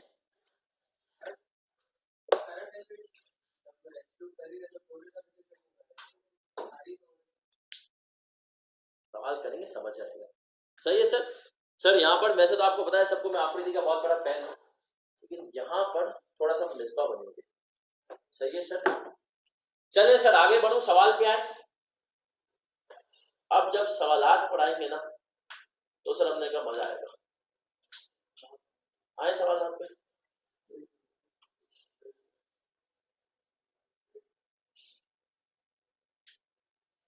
क्योंकि सर याद रखें बिल्कुल बेसिक से हम जाएंगे पेपर के 20 नंबर के सवाल की तरफ, जिनके बारे में एग्जामिनर कहना था मुश्किल से 15 या 20% बच्चे जिसमें पासिंग मार्क्स लिए, और वजह ये थी कि बच्चा इम्पेयरमेंट पढ़ के नहीं आया था। क्लास है इशारत सवाल। सर रिमेनिंग एसेट्स की पीपी आ गया, इंटेंजिबल आ गया, ये एग्जांपल है बेटा।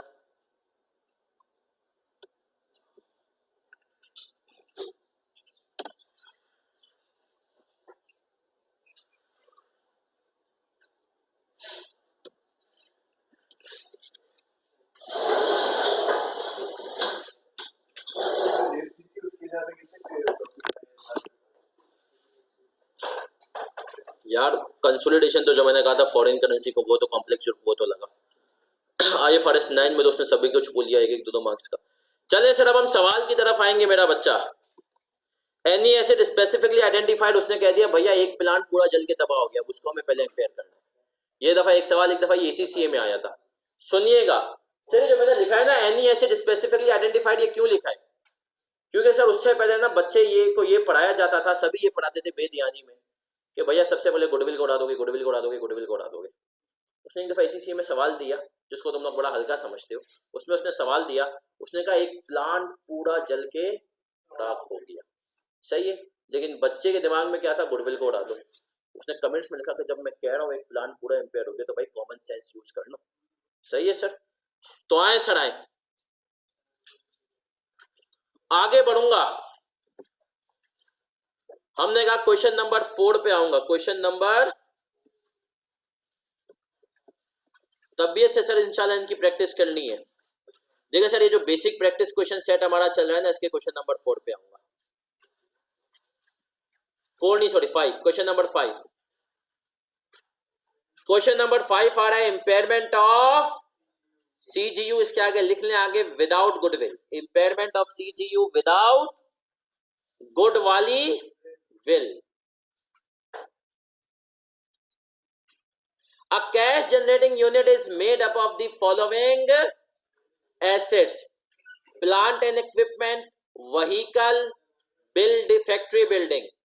The recoverable amount of the cash generating unit has been assessed as rupees 8,000 million. Calculate the impairment loss if any in carrying amount of individual asset in CGU. चलें sir, अब हम इस सवाल को करेंगे, बहुत ज्यादा सिंपल सवाल है, आपकी उम्मीदों से ज्यादा सिंपल सवाल है। चलिए, विद गुडविल है विदाउट? हमने कहा सर ये सवाल है विदाउट गुडविल वाला, है ना सर?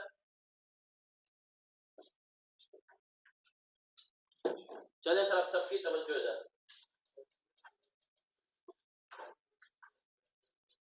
बोर्ड पे देखें, carrying amount before impairment, copy कोई नहीं करेगा, रुक जाओ, पहला सवाल लिखूंगा type. Impairment carrying amount after impairment. भाई कौन कौन से एसेट है हमारे पास यहाँ पर? पीपी, फैक्ट्री बिल्डिंग, कॉपी कोई नहीं है मेरा बच्चा। जरा मुझे बताते जाओ पीपी की क्या वैल्यू है? 3500, टोटल कितना हुआ? सर ये इनकी क्या थी? Carrying amount. और आपको पता है पूरे CGU की अब वैल्यू बची कितनी है? हमने कहा 8,000 बची है ना सर? तो इसका रिकवरेबल अमाउंट कितना है? तो इंपेयरमेंट कितनी आ रही है? अब आपने कहा सर इस 2000 की इंपेयरमेंट को मुझे एलोकेट करना है किन एसेट्स पे? अब हमने कहा सबकी तवज्जो इधर, हमने वही रूल याद आया, एनी एसेट स्पेसिफिकली आइडेंटिफाइड, क्या यहाँ पे कोई ऐसा एसेट है? फिर हमने कहा remaining asset excluding current assets, तो हमने कहा यहाँ पे करंट एसेट्स भी कोई नहीं है, तो इसका मतलब इन तीनों पे किस बेसिस पे हो जाएगा? प्रो डेटा बेसिस पर हो जाएगी इंपेयरमेंट। सही है सर? अब सबकी तवज्जो इधर, पेपर के पॉइंट ऑफ व्यू से सर सीखे प्रेजेंटेशन। पेपर में आप क्या गलती करते हैं? बड़ी बड़ी वर्किंग बनाते हैं तो बनाते ही नहीं। सही है, एक काम आप, तो हमने कहा सर यहाँ पर क्या करना है? छोटा सा स्टैटिक बना के आईकेप को कॉपी करना है। आईकेप क्या करता है? स्टैटिक बनाता है, स्टैटिक के साथ आंसर लिखता है, यहाँ पे स्टैटिक बना के वर्किंग करता है। बड़ी बड़ी हेडिंग के पेपर में डालने की जरूरत, ये रूल BFD में भी अप्लाई करना है, हर पेपर में करना है। यकीन मानो आज भी बच्चा रो रहा है, आज एवरेज बच्चे ने, जिसका मेरे पास रिस्पॉन्स आया ना सर, जिन बच्चों ने पेपर दिया है 80 नंबर 85 नंबर, 85 ऊपर वाला बच्चा मुझे मिला ही जिसने पेपर अटेम्प्ट किया। एवरेज छूटता है 15-20 नंबर यहाँ पर, तो 80 में से 50 लेना क्या है? मुश्किल चीज है सर। ये सर तो आप क्यों बच्चा बड़ी बड़ी वर्किंग्स पे जाता है? हमने कहा सर इंपेयरमेंट कितने की थी? 2000, ऐसा ही है। हमें इसको एलोकेट करना है किस बेसिस पर? कैरिंग अमाउंट, टोटल कैरिंग कितनी है? और हमने कहा इसमें पीपी कितना था? तो ये कितना हो गया? 700। फिर हमने कहा सर आए स्टेरिक 2 कितना हुआ 2000 मल्टीप्लाई बाय 1500 डिवाइडेड बाय कितना हुआ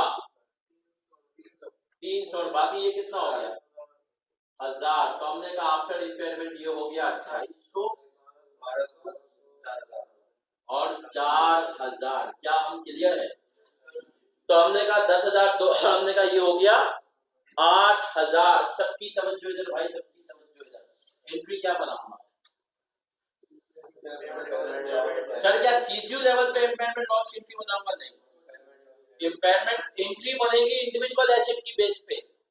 accumulated impairment loss PPE, accumulated impairment loss vehicle, accumulated impairment loss factory building. Sir कितने से 700 300 और चले सर अब कॉपी कर देंगे। एक्यूमुलेटेड इम्पेयरमेंट लॉस का हेड जो है अकाउंटेंट, ये कब तक बुक्स में रहता है? जब तक एसेट है। RV clear? तो ऑनलाइन वाले बच्चों बेटा सीसी लिखते रहा करें।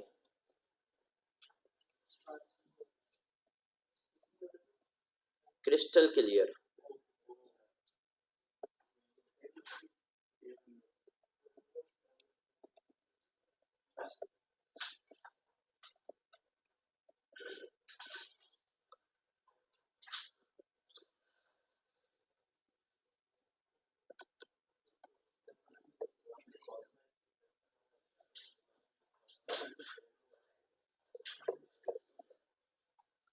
क्या करेगा अली इकबाल जान के बेटा, कॉपी करना ये। सर आज के पेपर में IFRS 9 टफ था बेटा। टफ नहीं था, उसने सब कुछ पूछ लिया था। जो कुछ भी सर ने पढ़ाया था ना, उसने 20 मार्क्स से 2 पार्ट नहीं 5 पार्ट पूछ लिए, 5 डिफरेंट कॉन्सेप्ट्स। टेंशन ना ले सर, आप लोग इंशाल्लाह चीते बनेंगे। बस अगर आप क्लासें लें, यकीन माने आप देखिएगा अभी आप जैसे माशाल्लाह आ रहे हैं फिजिकल में ये वो, आहिस्ते आहिस्ते करके आप होंगे टोन। एक आउट स्टेशन रुकेगा, एक टॉपिक में साइड लाइन होंगे, और फिर आप लोग जिस तरीके से गायब होंगे ना सर। और मुझे तो डर क्या है, चले आप घर से क्लासें लें, आप फिर घर से भी क्लासें नहीं लेंगे सर, ये नहीं करना। देखो शुरू के 6 महीने साल FFR है, लेकिन इसके बाद मैं आपको बता दूं बाकी पेपर्स का प्रेशर है। तो उस टाइम तक आपका ये हो कि बहुत अच्छा। और आपसे फर्म से मैं आपको बता दूं, आप लोग अभी फर्म में आपसे ज्यादा एक्सपेक्टेशन है। लोग पूछेंगे आपसे यार तो भी FFR की क्लासें दे रहे हैं, बता दो चीज का क्या होगा। और आप वहां पे बिल्कुल हो गए। आपसे उम्मीद है क्योंकि लोग पढ़ के भूल जाते हैं। छोड़ने का ट्रेंड बना होता है।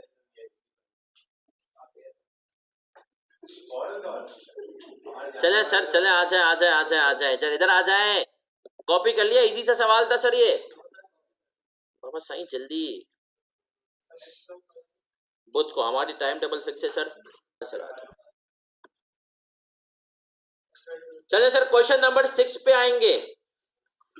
क्वेश्चन नंबर 6 पे आऊंगा।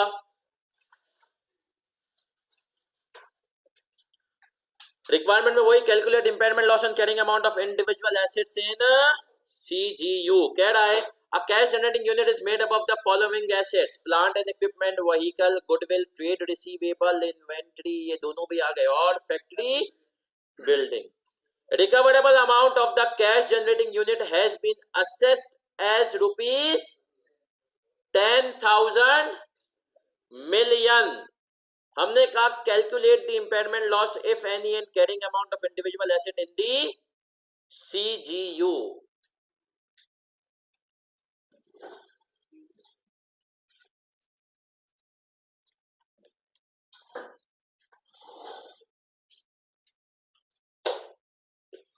चलिए सर बोर्ड पे देखें, हमने कहा बिल्कुल वैसा ही सवाल है, बस फर्क क्या है, यहाँ पर करंट एसेट्स भी है और गुडविल भी है। तो हमने कहा क्या कोई ऐसा एसेट है जिसके बारे में उसने स्पेसिफिकली कह दिया होगा ये इम्पेयर है?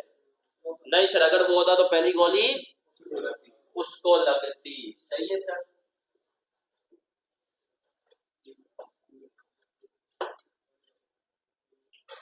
कैरिंग अमाउंट बिफोर इम्पेयरमेंट, और हमने कहा इम्पेयरमेंट और कैरिंग अमाउंट आफ्टर इम्पेयरमेंट कौन कौन से एसेट है जल्दी बताओ? Plant and equipment, vehicles, goodwill, account receivable, inventory और चलो सर इनके अमाउंट बता देता है जल्दी जल्दी। 3500, 1500, 1000, 750, टोटल कितना हुआ? 13,000। और मुझे बताएं सर ये हो गया कैरिंग अमाउंट, और हमने कहा सर रिकवरेबल अमाउंट कितना है? तो इसका मतलब है सर इम्पेयरमेंट कितने से आ गई? 3,000 की ये जो इम्पेयरमेंट है ये आपको एलोकेट करनी है इन एसेट्स में, ऐसा ही है। अब सबसे पहले हमने कहा 1000 किस में उड़ जाएंगे? गुडविल में, है ना सर। हमने कहा पहली गोली इसने खा ली, अब हमने कहा बाकी भी बची है। अब हमने कहा सर क्या रिसीवेबल और इन्वेंट्री इंपेयर होंगे? No sir. अब सुनना यहाँ पर एक फतेह की बात, अगर वो मुझे सवाल में कह देता, सुनना सबकी तरफ कॉपी ली, अगर मुझे सवाल में कह देता कि inventory as per IS2 impair हो गई है और उसकी NRV 600 है, तो मैं क्या करता? 150 पहले यहाँ पे डालता, बाकी को फिर मैं एलोकेट करता। सही है सर। तो अगर उसने हमें स्पेसिफिकली बता दिया ना कि इन्वेंट्री के बारे में, तो हम क्या करते हैं? इन्वेंट्री और रिसीवेबल को इंपेयर कर देते, बट यूजुअली वो ऐसा, हाँ अगर शरारतें हुई तो अभी देखेंगे सवाल में शायद ऐसा क्या हो उसने। हमने कहा चलो भाई ये दोनों तो इंपेयर हो नहीं रहे, ये यहाँ पर आ गया 1250 से, ये कितने से आ गया? 750 से। सही है सर। हमने कहा अब आते हैं बाकी कितने एसेट्स बचे? पीपी, व्हीकल और हमने कहा आ जाए सर। क्या हमने यहाँ पर भी ऐसे ही निकाला हुआ इनको, है ना सर। तो हमने कहा इसको हम फिर से नाम दे दें, अगर 1 इसको नाम दे दें 2, और ये तो वैसे ही बैलेंसिंग फिगर आ जाएगा, है ना सर। ये हमने कहा 1, ये रिमेनिंग इंपेयरमेंट थी कितने की? 3,000 की थी। फिर से बचे पड़े 3,000 में से माइनस 1,000 गई, मल्टीप्लाई बाई कितना बचा? 3500 डिवाइडेड बाई 10,000। सर 10,000 का ब्रेकअप क्या है? पीपी का 3500, प्लांट एंड इक्विपमेंट का, व्हीकल का 1500 और 5,000। हमने कहा सर इसी तरीके से इसके ऊपर आ गई 700, इसके ऊपर 300, और हमने कहा ये कितना हो गया? 1000। जरा जल्दी से बता दें सर कितना हो गया? 2800, 1200 और वो 4,000, टोटल कितना हो गया? 10,000। सर एक मिनट, कॉपी नहीं, एंट्री क्या बनाऊंगा? Impairment loss. अब सुनना सर, सुनना सुनना सुनना, सबकी तवज्जो इधर। गुडविल करूंगा या एक्यूमुलेटेड करूंगा? गुडविल डायरेक्ट उड़ेगी, कितने से? 1000 से। बाकी सारे एक्यूमुलेटेड इम्पेयरमेंट लॉस कितने से? हमने कहा plant and equipment 700, accumulated impairment loss vehicle 300, और फैक्ट्री बिल्डिंग कितने से भाई? 1000। चलिए सर कॉपी कर लें।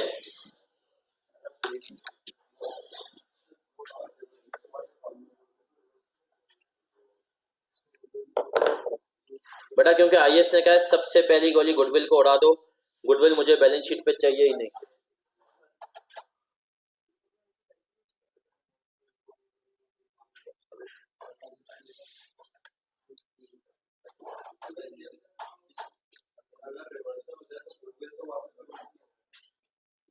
अगर रिवर्सल होगा तो गुडविल रिवर्स नहीं होगी, बाकी 2,000 रिवर्स हो जाएंगे, 3,000 रिवर्स नहीं हो सकते। अगर गुडविल तो गई, वो मरने के बाद वापस जिंदा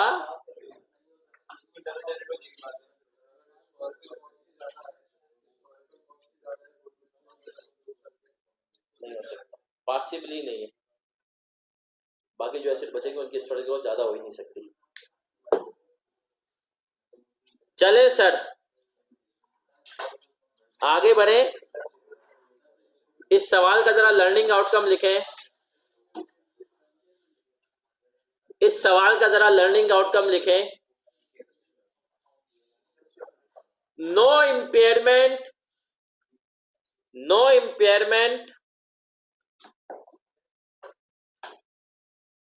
to current assets, no impairment to current assets unless specifically mentioned. चलें सर, अब आएंगे एक सवाल करेंगे और उस सवाल में अंग्रेजी का कमाल है। चाय पानी दे दे यार। उस सवाल में किसका कमाल है? अंग्रेजी का। वैसे तो वो भी मैंने सोचा था आपके असाइनमेंट में, बट मैंने कहा नहीं सर, आप लोगों को अभी के अभी टेस्ट किया जाए ना, असाइनमेंट तुम लोग कौन सा घर पे करोगे, आप तो सर बड़े हो गए, बेटा करोगे ना अगली क्लास में तुम सारे एमसीक्यू कर सकते हो, एमसीक्यू करके आना। सही है सर, आंसर भी मैंने दिए हुए। एक मिनट बता रहा हूँ।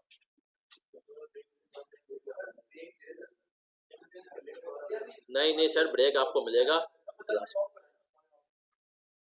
सर पढ़ने सही सर। चले सर, पेज नंबर 24 पे आएंगे। पेज नंबर 24 पे आएंगे और सर पेज नंबर 24 पे एक सवाल है। बताओ, हमने कहा पेज नंबर 24 पे सवाल है। हुसैन पार्ट बी आपको नजर आ रहा है, ऊपर बी रखा हुआ है ना सर, ये सवाल है बेटा। पेज नंबर 24 है, 24 है। सेकंड हमने कहा आपने नंबरिंग इसको कर दे, 1 2 नंबरिंग रह गई, मैं करवा सर इसको आप खुद दे दें। 24 आपने कहा थर्ड लास्ट पेज है, हुसैन एसोसिएट्स। सर अब मैं आपको बताऊं, ये सवाल FAR2 की स्टडी टेक्स्ट में मौजूद था, लेकिन सर इस सवाल को मुश्किल से FAR2 के टाइम पे जब मैं कराता था 10% बच्चे सही कर पाते थे, और आप भी तो अभी अभी FAR2 से आए सर। चले सर सवाल पढ़ेंगे। अच्छा एक और बात, इसको आप समझेंगे अपने एक छोटा सा क्विक क्लास क्विज। मैं पढ़ूंगा भी नहीं, क्योंकि जब मैं अक्सर पढ़ता हूँ ना तो बच्चों को आधी चीजें क्लियर हो जाती है। मैं चाहता हूँ पेपर वाली फीलिंग आए आपको, अंग्रेजी को देख के थोड़ी आपकी हालत टाइट हो। इसका ताल्लुक इन्हीं 2 कॉन्सेप्ट से जो अभी हमने पढ़ा है। थोड़ा सा बस लॉजिक लगानी है आपने। IAS 38 को थोड़ा सा दिमाग में लाना है। इंटेंजिबल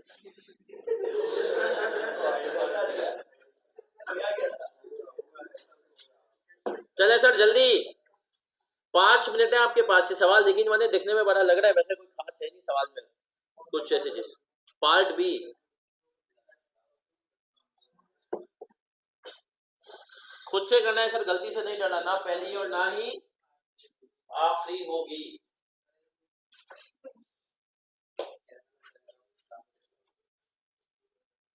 पहले कितनी क्लास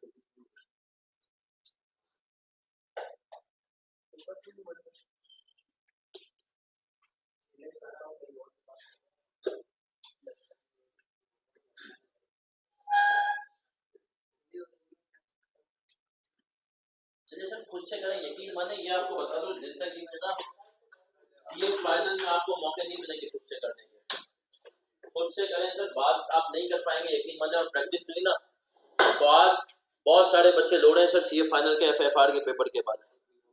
अल्लाह ना करे कि आपके साथ ऐसा।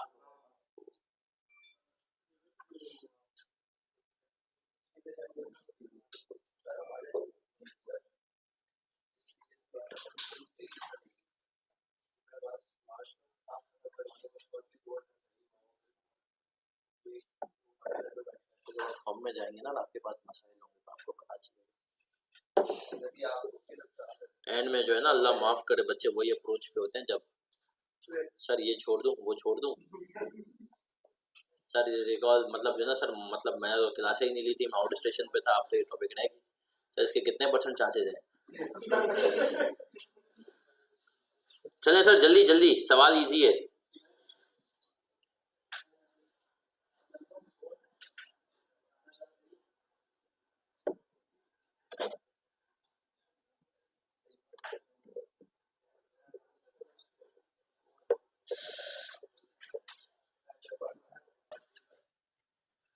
वाकई करके बैठे हो, वाओ, कोई मसला नहीं सर, आ जाए। पार्ट बी, हुसैन एसोसिएट्स, सबसे पहले रिक्वायरमेंट पढ़ेंगे।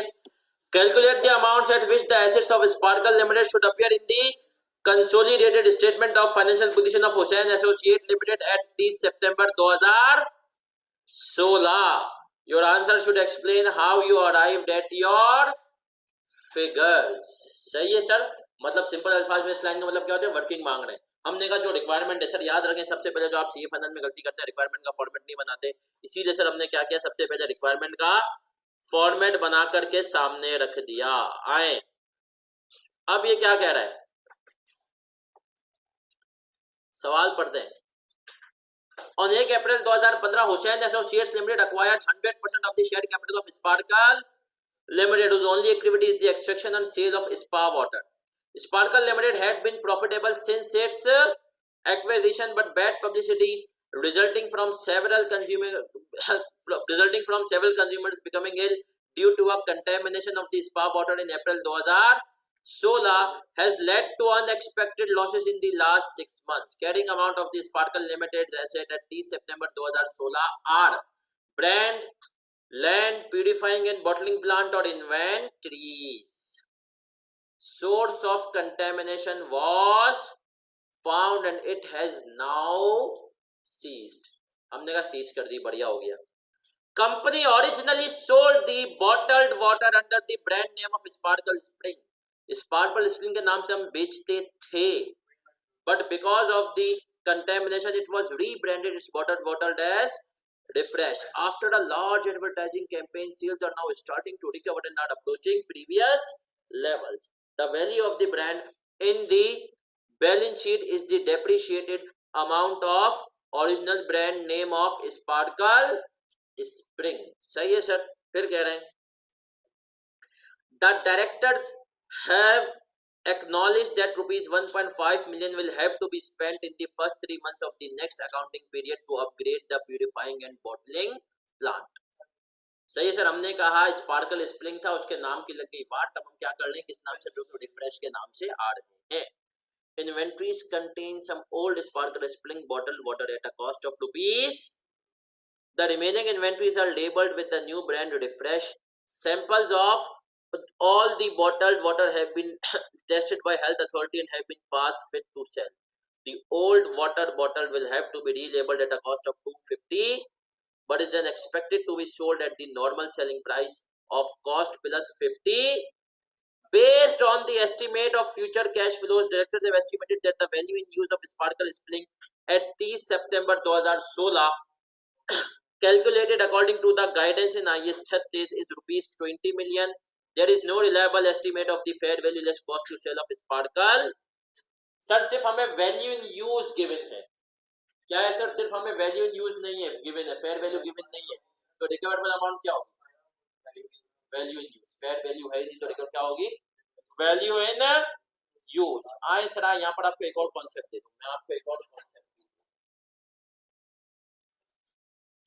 इसको अपने पास अलग नोट कर लेंगे। If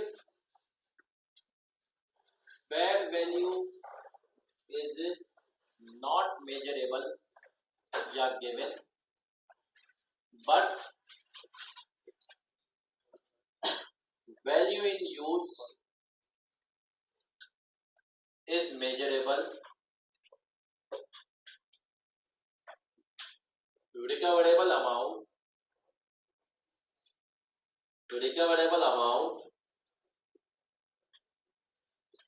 will be value in use.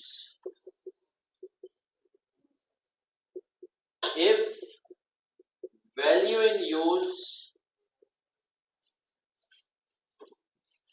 cannot be computed,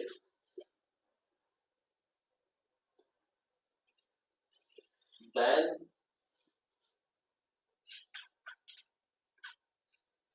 no impairment testing is will be done. चलिए सर, ये रूल भी जरा सा समझ लें। इसने कहा देखो फेयर वैल्यू जो है अगर वो मेजरेबल नहीं हुई, लेकिन वैल्यू इन यूज सवाल में गिवन है तो रिकमेंडेबल अमाउंट क्या बन जाएगा, वैल्यू इन। लेकिन उसने कहा अगर भैया value in use he compute नहीं हो सकती तो फिर तो इम्पेयरमेंट भी नहीं। क्यों सर ऐसा क्यों? हाँ क्यों? क्योंकि उसने कहा देखो यार यूजुअली एसेट्स की ना फेयर वैल्यू सिवाय जमीन के कम ही होती है, सही है सर। एसेट्स कम और एसेट इम्पेयरमेंट से बचते ही किसकी वजह से, वैल्यू इन। पूरा अगर आप value in use he compute नहीं कर सकते तो भैया इम्पेयरमेंट पॉसिबल ही नहीं है, उसकी सही कभी कैलकुलेशन आप कर ही नहीं पाओगे। तो हमने कहा सर ये रूल हमें याद रखना है, एग्जामिनर ने अब तक टेस्ट नहीं किया ना यहाँ पे टेस्ट करेगा, लेकिन इंटरव्यूज में हो सकता है। अगर इंटरव्यू में कोई आपको रिपोर्टिंग का पुराना टीचर नया टीचर या कोई रिपोर्टिंग का टीचर मिल गया तो आपसे सवाल कर सकता है कि सर याद रखें अगर वैल्यू इन यूज निकल सकती है भले फेयर वैल्यू ना निकले इम्पेयरमेंट होगी, लेकिन अगर वैल्यू इन यूज निकल ही नहीं सकती तो इम्पेयरमेंट सही भले फेयर वैल्यू, सही है सर। फिर हमने कहा आप इसको रीवैल्यू कर ले कुछ भी कर ले लेकिन अभी इम्पेयर नहीं होगी। अब मुझे बताएं सर ये वाला केस कौन सा है, ये वैल्यू न्यूज वाला या फेयर वैल्यू वाला? वैल्यू सही है सर। अब इस सवाल के देखा सर सवाल करना सीखें, मैंने सबसे पहले रिक्वायरमेंट बता दी। अब आपके दिमाग में ना सवाल पढ़ते ही पेपर में कोई भी सवाल हो थ्योरी प्रैक्टिकल क्लिक हो, देखो यहाँ पर सवाल को पकड़ना बहुत मुश्किल है कि यार इसके साथ मसला कैसे शरारती पॉइंट्स का। आपने कहा दो चीजें, एक ब्रांड का है दूसरा इन्वेंट्री का है, एक ब्रांड का है दूसरा इन्वेंट्री का। आपने कहा इन दोनों मासूमों के साथ कोई मसला नहीं है। सर पहले मैं बात करूंगा ब्रांड की। किसकी बात करेंगे सर? पहले ब्रांड की। मुझे एक बात बताएं सर, आज आप सपोज करें तो यूनिलीवर ने कहा लक्स था, लक्स के एड में आती थी मायराबाजी, सही है, मायराबाजी आती थी लक्स के एड में, और आप ये सोचें कि लक्स लोगों ने यूज करना शुरू किया और उनका जो है ना स्किन कलर 2 टोन डार्कर हो गया, सही है सर, 2 टोन डार्कर हो गया। यूनिलीवर ने कहा लक्स की तो क्या हो गई वाट लग गया, यूनिलीवर ने कहा कुछ और करना पड़ेगा, उन्होंने नया साबुन मतलब लेकर आए रीब्रांड करके बख्श के नाम से, और मायराबाजी को रिप्लेस कर दिया शफकत चीमा से, सही है। अब लेकिन मुझे बताएं सर क्या वो ये कह सकते हैं कि यार लक्स का जो ब्रांड है उसके बेनिफिट बख्श को जाएंगे? लक्स का ब्रांड क्या हो गया था, बदनाम हो गया था और खराब हो गया था। सर इस सवाल में भी ऐसा ही, अगर स्पार्कल जो है वो ब्रांड आपने कहा खत्म हो गया और उसकी जगह उसको आपको रिफ्रेश करना पड़ रहा है, जब भी ब्रांड का नाम चेंज करना पड़ रहा है तो यूजुअल रीजन क्या होता है कि पुराना ब्रांड खत्म हो चुका है ना सर, पुराना ब्रांड क्या हुआ है, खत्म हो चुका है। तो सर अगर पुराना ब्रांड खत्म हो चुका है तो क्या मैं आपको कह सकता हूं कि यहाँ पर इसने हमें स्पेसिफिकली बता दिया है कि ये कैसे तोड़ेगा? यस सर, इसने हमें स्पेसिफिकली मतलब वो बड़े हो गए वो ये लिख के थोड़ी देगा कि भाई इसको 100% वो कर दो, इसने हमें डायरेक्टली बताया कि स्पार्कल क्या हो चुका है, खत्म है, सही है सर। अब सबकी तवज्जो इधर है, मेरा बच्चा सबकी तवज्जो। हमने कहा सर हम लेंगे इनके कैरिंग अमाउंट, जल्दी से बताते जाओ कितने, 7,000,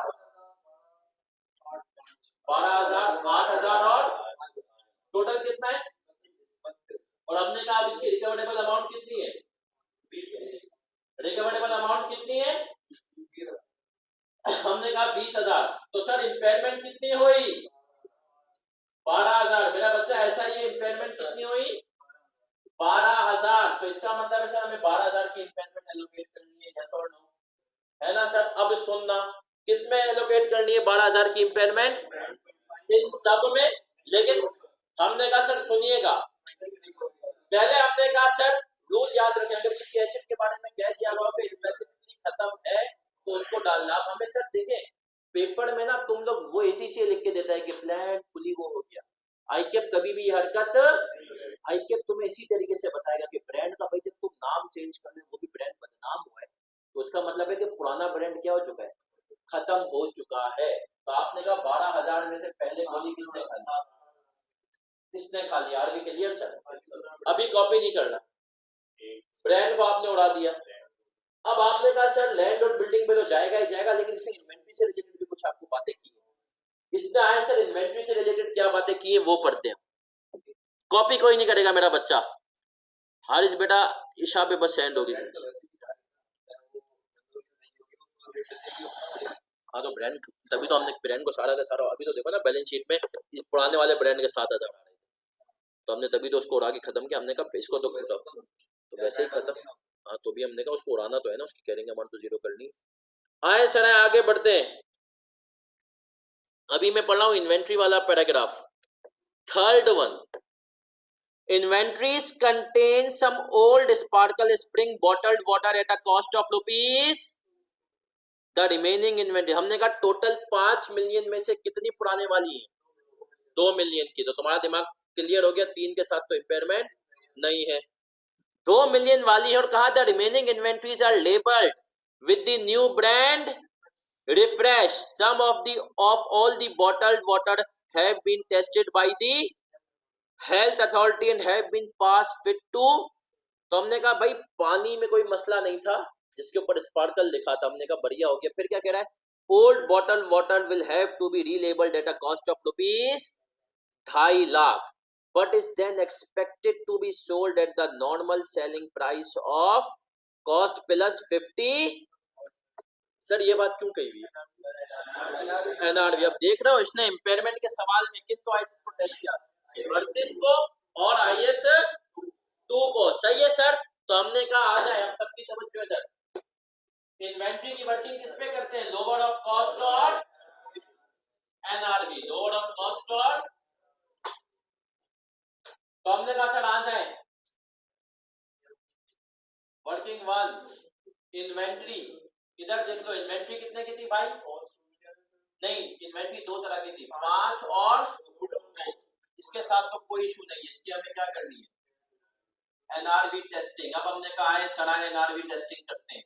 हमने कहा ये 2 मिलियन वाली 2 मिलियन इन्वेंट्री थी, इसकी हमने कहा भैया कॉस्ट तो थी 2 मिलियन है ना। हमने कहा सर एनआरवी पे आते हैं। एनआरवी क्या होती है भैया, estimated selling price minus cost to complete and cost to sell. अब सुनना सर, इसकी एस्टिमेटेड सेलिंग प्राइस कितनी होगी, 3। उसने कहा भैया 2 मिलियन की थी, कॉस्ट प्लस 50% पे हम बेचते हैं। तो हमने कहा ये बिकेगी तो नॉर्मल सेलिंग प्राइस पे। हाँ तुम्हें क्या करना पड़ेगा, तुम्हें 2.5 लाख रुपए 0.25 मिलियन खर्च करने पड़ेंगे। किसके लिए, इसकी रीलेबलिंग के लिए है ना सर।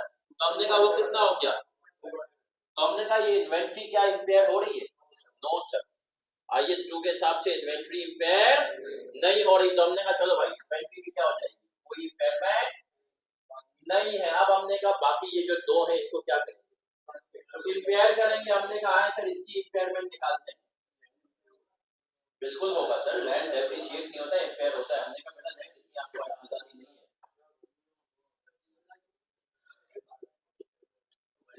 सर ये 20,000 क्या किया आपने, हमने कहा 12 प्लस 8 और इंपेयरमेंट की टोटल 12 की, उसमें से 7,000 यूनिट ब्रांड ने ली। तो हमने कहा ये कितना हो गया, 3,000 और 2,000। तो हमने कहा ये हो गया 9,000, 6,000 और टोटल कितना हुआ 20,000। सर FR2 में तकरीबन रहा है 5-6 साल मेरी ख्वाहिश थी ये सवाल है कभी भी ये सवाल, क्योंकि आईकेएफ को लगता होगा FR2 को शायद बच्चे के लिए ना हो, लेकिन अभी आपके लेवल पे 3-4 नंबर के लिए ये सवाल। सर एक बच्चे का सवाल है, अगर IS2 के हिसाब से इन्वेंट्री इंपेयर हो रही तो हम उसको बेटा इंपेयरमेंट देते पहले, फिर हम आते हैं उनके ऊपर। सही है सर। अगर वो हमें स्पेसिफिकली डेटा देगा ना इंपेयरमेंट टेस्टिंग का, तो हम देखेंगे 12 में से देंगे, क्योंकि सर वो अगर फॉर एग्जांपल लैंड अगर हमारा रिवैल्यूएशन होता है और फिर पेमेंट होगा साल, अगले साल वो रिवैल्यू हो जाएगा सर। अगर उस साल रिवैल्यूएशन हो गया इम्पेयरमेंट हो गया सर, हो सकते हैं सर एक बार आप बेटा मैंने कहा था कि करंट एसेट के ऊपर 36 के हिसाब से इंपेयरमेंट नहीं होती, लेकिन करंट जो कुछ बचेगा ना उसको, उसमें हम करंट एसेट्स को नहीं लेंगे। लेकिन अगर उससे पहले उसने हमें स्पेसिफिकली बता दिया कि करंट एसेट्स की कोई इंपेयरमेंट है तो हम उसको देखेंगे। कोई सवाल था मुझसे,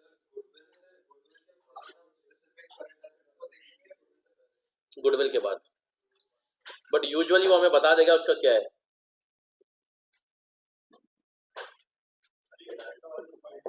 सर डायरेक्टर वाले पॉइंट का कुछ नहीं करेंगे, नहीं सर वो हमें गुमराह करा था। उसका भाई डायरेक्टर ने कहा है अगले पीरियड में 1.5 मिलियन का खर्चा हमने करते हैं ना, अगले पीरियड में सेल्स बढ़ाने के लिए, वो अगले पीरियड में नॉर्मल मार्केटिंग एक्सपेंस रिकॉर्ड होगा।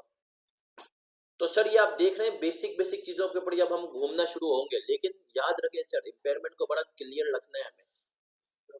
ये मैं बताऊं इम्पेयरमेंट सर प्रैक्टिकल लाइफ में इंपॉर्टेंट है, क्योंकि मसला ये है कि आजकल का जो खास तौर पे दौर है कोविड-19 इफेक्टेड, इसमें इम्पेयरमेंट की बहुत ज्यादा इम्प्लीकेशन हो गई हैं, और स्टॉक मार्केट के जो हालात चल रहे थे अब तो खैर अल्लाह का शुक्र है थोड़ी बेहतर है। सही है सर, वरना खुद मेरा जो है अमीन मलिक साहब से एक दफा लड़ाई हो गई थी क्लाइंट पे।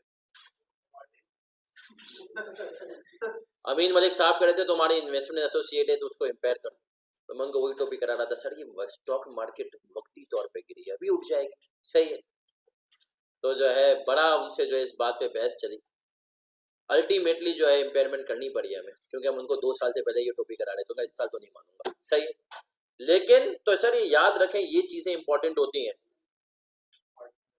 अमीन मलिक केपीएमजी के पार्टनर हैं,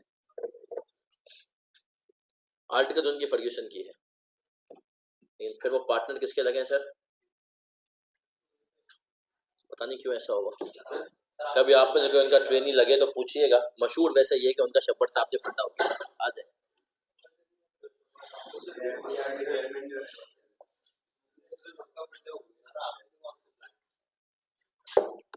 चले सर, नहीं सर अभी तो बहुत बाकी है, क्या करोगे घर पे जाके?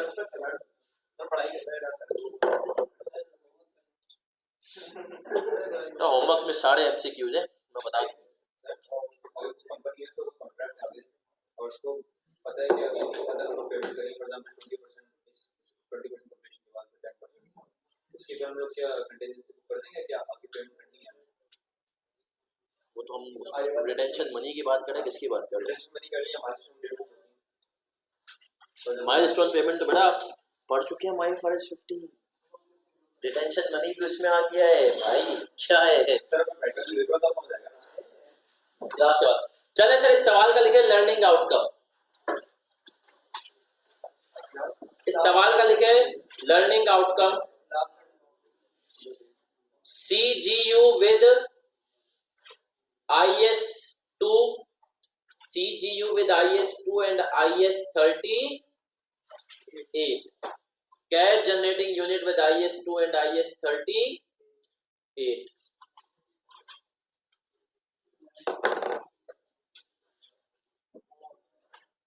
नहीं सर अब एक छोटा सा कॉन्सेप्ट, उसका सवाल नहीं कराऊंगा अभी, लेकिन सर देखें बड़े हो गए अब हम इस किस्म के जो है ना टोपे ड्रामे नहीं चलते। सही है सर, अब हमने कहा एक छोटा सा कॉन्सेप्ट है, उसका मैं आपको जो है ना सवाल नहीं करवाऊंगा, लेकिन कॉन्सेप्ट अभी दूंगा।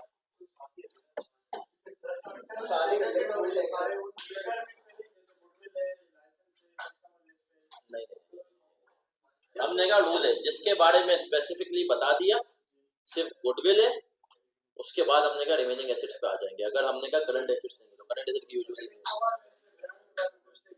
तो हम ब्रांड को भी तीनों के अपोर्शन करते हैं। सही है सर, सवाल है ब्रांड के बारे में कुछ। अब सर सुनिएगा, एक आखिरी कॉन्सेप्ट है, बस कॉन्सेप्ट समझ करके जाओ।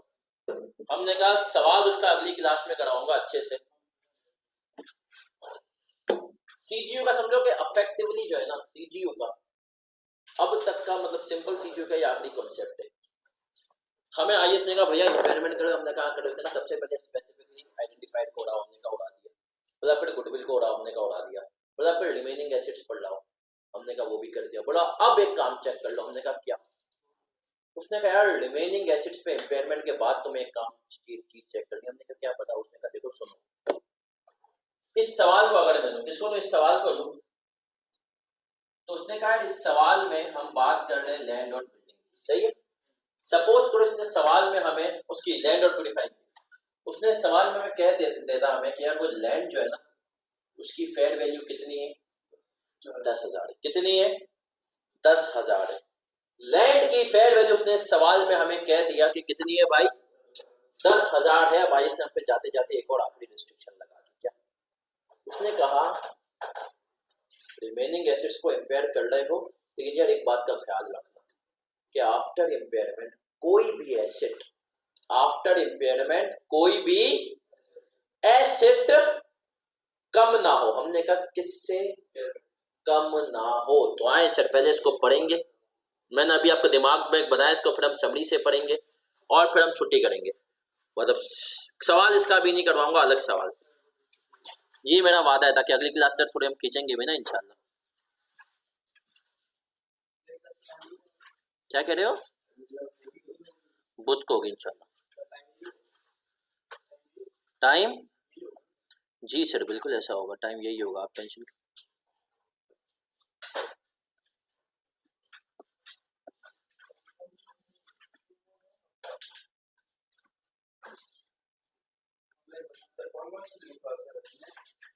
सर क्लास में फिर से आपको बता दूं, मैंने वैसे फिर बता दिया था, नहीं बताया था?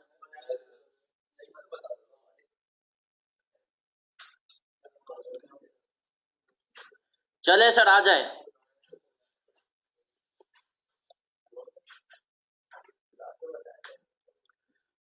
सर समरी पे आप आएंगे और सर इसमें जो goodwill relating to single CGU वाली पॉइंट है ना, पेज नंबर 2 पे समरी के,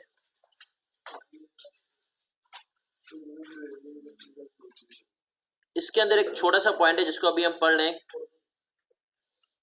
देन पॉइंट नंबर 2 पढ़ रहा हूं इसके अंदर, then allocate remaining impairment to other assets of the CGU prorated on the basis of carrying amount of each asset in the CGU. In allocating impairment, don't reduce the carrying amount of any asset below the highest of fair value less cost to sell, value in use or zero. अब सुनना sir, rule क्या है? उसने कहा after impairment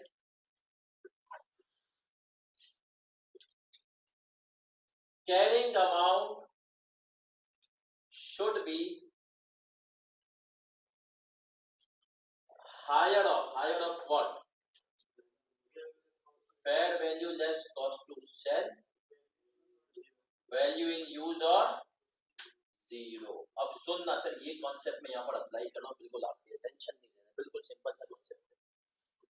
इसने कहा आखिरी की स्टेज पर रिमेनिंग एसेट्स की इंपेयरमेंट करना, हमने कहा कर ले। बोले यार अब एक चीज का ख्याल रखना, हमने कहा क्या? उसने कहा देखो यार, इंपेयरमेंट के बाद जो तुम्हारे पास वैल्यू है ना, इंपेयरमेंट के बाद जो तुम्हारे पास वैल्यू है, तो ख्याल रखना कि वो इन तीनों में से जो भी हायर हो ना, उससे कम ना हो। अब अगर मैं लैंड की बात करूं, सवाल में इसने अगर हमें लैंड की फेयर वैल्यू कितनी की, 10,000 रुपए, तो हम कहते हैं लैंड को हम इंपेयर कितना कर सकते हैं? 2,000। कितना इंपेयर कर सकते हैं? और बाकी हमने कहा बेचारा कौन हिट का था? पीपी। तो सिंपल कॉन्सेप्ट क्या है? इसने कहा अब देखो पूरे को अगर हम समराइज करें, सबसे पहले स्पेसिफाइड एसेट को उठाओ, फिर गुडविल को उठाओ, इंडिविजुअल करंट एसेट की गिवन इंपेयरमेंट उसको देखो, उसके बाद जब रिमेनिंग एसेट पाओ उनकी इंपेयरमेंट कर लो, तो उसके बाद एक चीज का ख्याल रखना, इंपेयरमेंट करने के बाद किसी भी एसेट का जो कैरिंग अमाउंट है, किसी भी एसेट का जो कैरिंग अमाउंट है, वो इन तीनों के में से जो भी हायर हो ना, उससे कम ना हो। तो हमने कहा अगर इस सवाल में हमें दी भी नहीं थी, अगर लैंड की हमें दी भी होती कि भाई फेयर वैल्यू 10,000 है, तो आईएएस कहता है इसको 10,000 से नीचे जाने नहीं दूंगा। तो आपने कहा यार बाकी इंपेयरमेंट बचेगी उसका क्या करेंगे? आईएएस ने कहा बेटा जो रिमेनिंग एसेट है ना, उनको दे दो, उनको क्या करो? एलोकेट कर दो। ये आखिरी एक छोटा सा, अगर आप लोग बोलते हैं आधा घंटा तो करा दूंगा। कितने लोग करा? अच्छा 5 लोग के देंगे ना, करा दे तो मैं कर देता हूँ बेटा। अगली गिला हाँ हाँ बताया, कितने लोग हाथ उठाए? ओहो सर 3 लोग तो हो गए, इनमें से कोई 2 कहते हैं। चलो सर अगली क्लास में इसको फिर से रिपीट करवा दूंगा, फिर करा दूंगा। अगर कोई खुद से करना चाहे तो क्वेश्चन नंबर 7 ट्राई करना, वो इसी कॉन्सेप्ट की बेस पर है। क्वेश्चन नंबर 7 ट्राई करना, वो इसी कॉन्सेप्ट की बेस पर है। वो हम इंशाल्लाह अगली क्लास में। आपका होमवर्क क्या है सर? आपका होमवर्क है जितने भी एमसीक्यूज हैं उनके आंसर्स भी गिवन है, वो आपने सारे के सारे एमसीक्यूज घर से 34 एमसीक्यूज से ज्यादा नहीं। सही है सर? हम एक दफा क्विकली आईएएस 36 जो है रिवाइज करेंगे मेरा बच्चा। हमने कहा आईएएस 36 के स्कोप में इसने बहुत सारी चीजों को हटाया। इसने कहा इफेक्टिवली जो मैं अप्लाई होगा वो किस पे होगा? मैं अप्लाई होगा प्रॉपर्टी प्लांट एंड इक्विपमेंट पे, मैं अप्लाई होऊंगा किस पे, इंटेंजिबल एसेट्स, इन्वेंट्रीज और क्या कहते हैं investment property at cost model, goodwill पे और एसोसिएट, सब्सिडरी और ज्वाइंट वेंचर, इन चीजों पे अप्लाई होगा। फिर हमने कहा भैया इम्पेयरमेंट क्या होती है, जब कैरिंग अमाउंट ज्यादा होती है किससे, रिकवर्ड अमाउंट। हमने कहा रिकवर्ड अमाउंट क्या होती है, higher of fair value less cost to sell value है। फेयर वैल्यू में कितनी बातें हैं, दो, अगर बाइंडिंग सेल एग्रीमेंट हो उसकी वैल्यू लोगे, पीआई और एमिनेट्स की एग्जांपल, वरना market value. Cost to sell में कौन सी कॉस्ट आएगी, इंक्रीमेंटल, जो कौन सी हो, इजाफी हो। सही है सर। नॉर्मली कंपनी उसको इनकम नहीं करती, उसको अकाउंट फॉर नहीं किया। वैल्यू यूज में दो कैश फ्लोज आते हैं, यूज और डिस्पोजल के। कौन से कैश फ्लोज नहीं आते, tax cash flows, financing cash flows, subsequent expenditure और cash flow and past expenses. Sir में और आगे बढ़ा, हमने क्या पढ़ा सर, हमने पढ़ा कि जो है sir reversal of impairment, impairment आती है तो रिवर्स भी, लेकिन रिवर्सल याद रखना उतनी नहीं होगी जितनी मैक्सिमम इंपेयरमेंट चार्ज की थी, उससे ज्यादा। तो उसके लिए उसने हमें रूल दिया कि आफ्टर रिवर्सल जो तुम्हारा अमाउंट होगा वो क्या होगा, लोअर ऑफ हिस्टोरिकल कॉस्ट, जो कि होता है कैरिंग कॉस्ट माइनस डेप्रिसिएशन, और हमने कहा वैल्यू इन यूज, हमने कहा नहीं sir recoverable amount, stock recover. हम आगे बढ़े, हमने पढ़ा सर इंपेयरमेंट के रिवर्सल के बाद कैश जनरेटिंग यूनिट, वो जो कि पूरी कंपनी को बंद कर दो, अकेला आपको कैश कमा कर देते, यूनिलीवर के लिए जैसे, जेड स्पॉट, केएनएस के लिए जैसे, कैप आपकी फर्म के लिए ऑडिट या टैक्स। सही है सर। फिर हम आगे बढ़े और हमने पढ़ा कि सर कैश जनरेटिंग यूनिट भी दो तरह के होते हैं, विद गुडविल और विदाउट गुडविल। सर जो विद गुडविल वाले होते हैं उनकी क्या सीक्वेंस होती है, पहले कोई स्पेसिफिकली एसेट आइडेंटिफाई कर दिया वो, उसके बाद गुडविल और फिर बाकी एसेट्स को एक्सक्लूडिंग करंट एसेट, क्योंकि उनकी इंपेयरमेंट अलग से होती है, अगर उनकी दी हुई तो उनको भी इंपेयर करो, बाकियों को प्रो रेटा बेसिस पर कर दो। लेकिन एंड में हमने सीखा, अगर ये समझ में नहीं दे तो टेंशन ना लेंगे, समझ लेंगे कि सर इसके बाद भी तुम्हें इंपेयर करते हुए भी देखना है कि किसी भी इंडिविजुअल एसेट की जो है कैरिंग अमाउंट इनमें से तीनों के हायर में से कम नहीं होनी चाहिए। सही है सर। और हमने देख लिया अगर विदाउट गुडविल वाला उसकी तो जिंदगी क्या है, गुलजार है। तो सर अगली क्लास खुद को होगी सेम टाइम, देखो मैं 6:45 तक कहता हूँ, क्लास शुरू करूंगा 6:55 पे। सही है सर। कुछ बच्चों को लेकिन 6:55 पे इंशाल्लाह कोशिश करेंगे क्लास शुरू कर दें, ताकि एक छोटा मोटा कॉन्सेप्ट है वो हम नमाज से पहले पढ़ें, बाकी कॉन्सेप्ट क्या करें नमाज के। तो अपना बहुत ज्यादा रखिएगा मेरे बच्चों ख्याल, दुआ में रखिएगा याद। मिलते हैं परसों, अल्लाह हाफिज।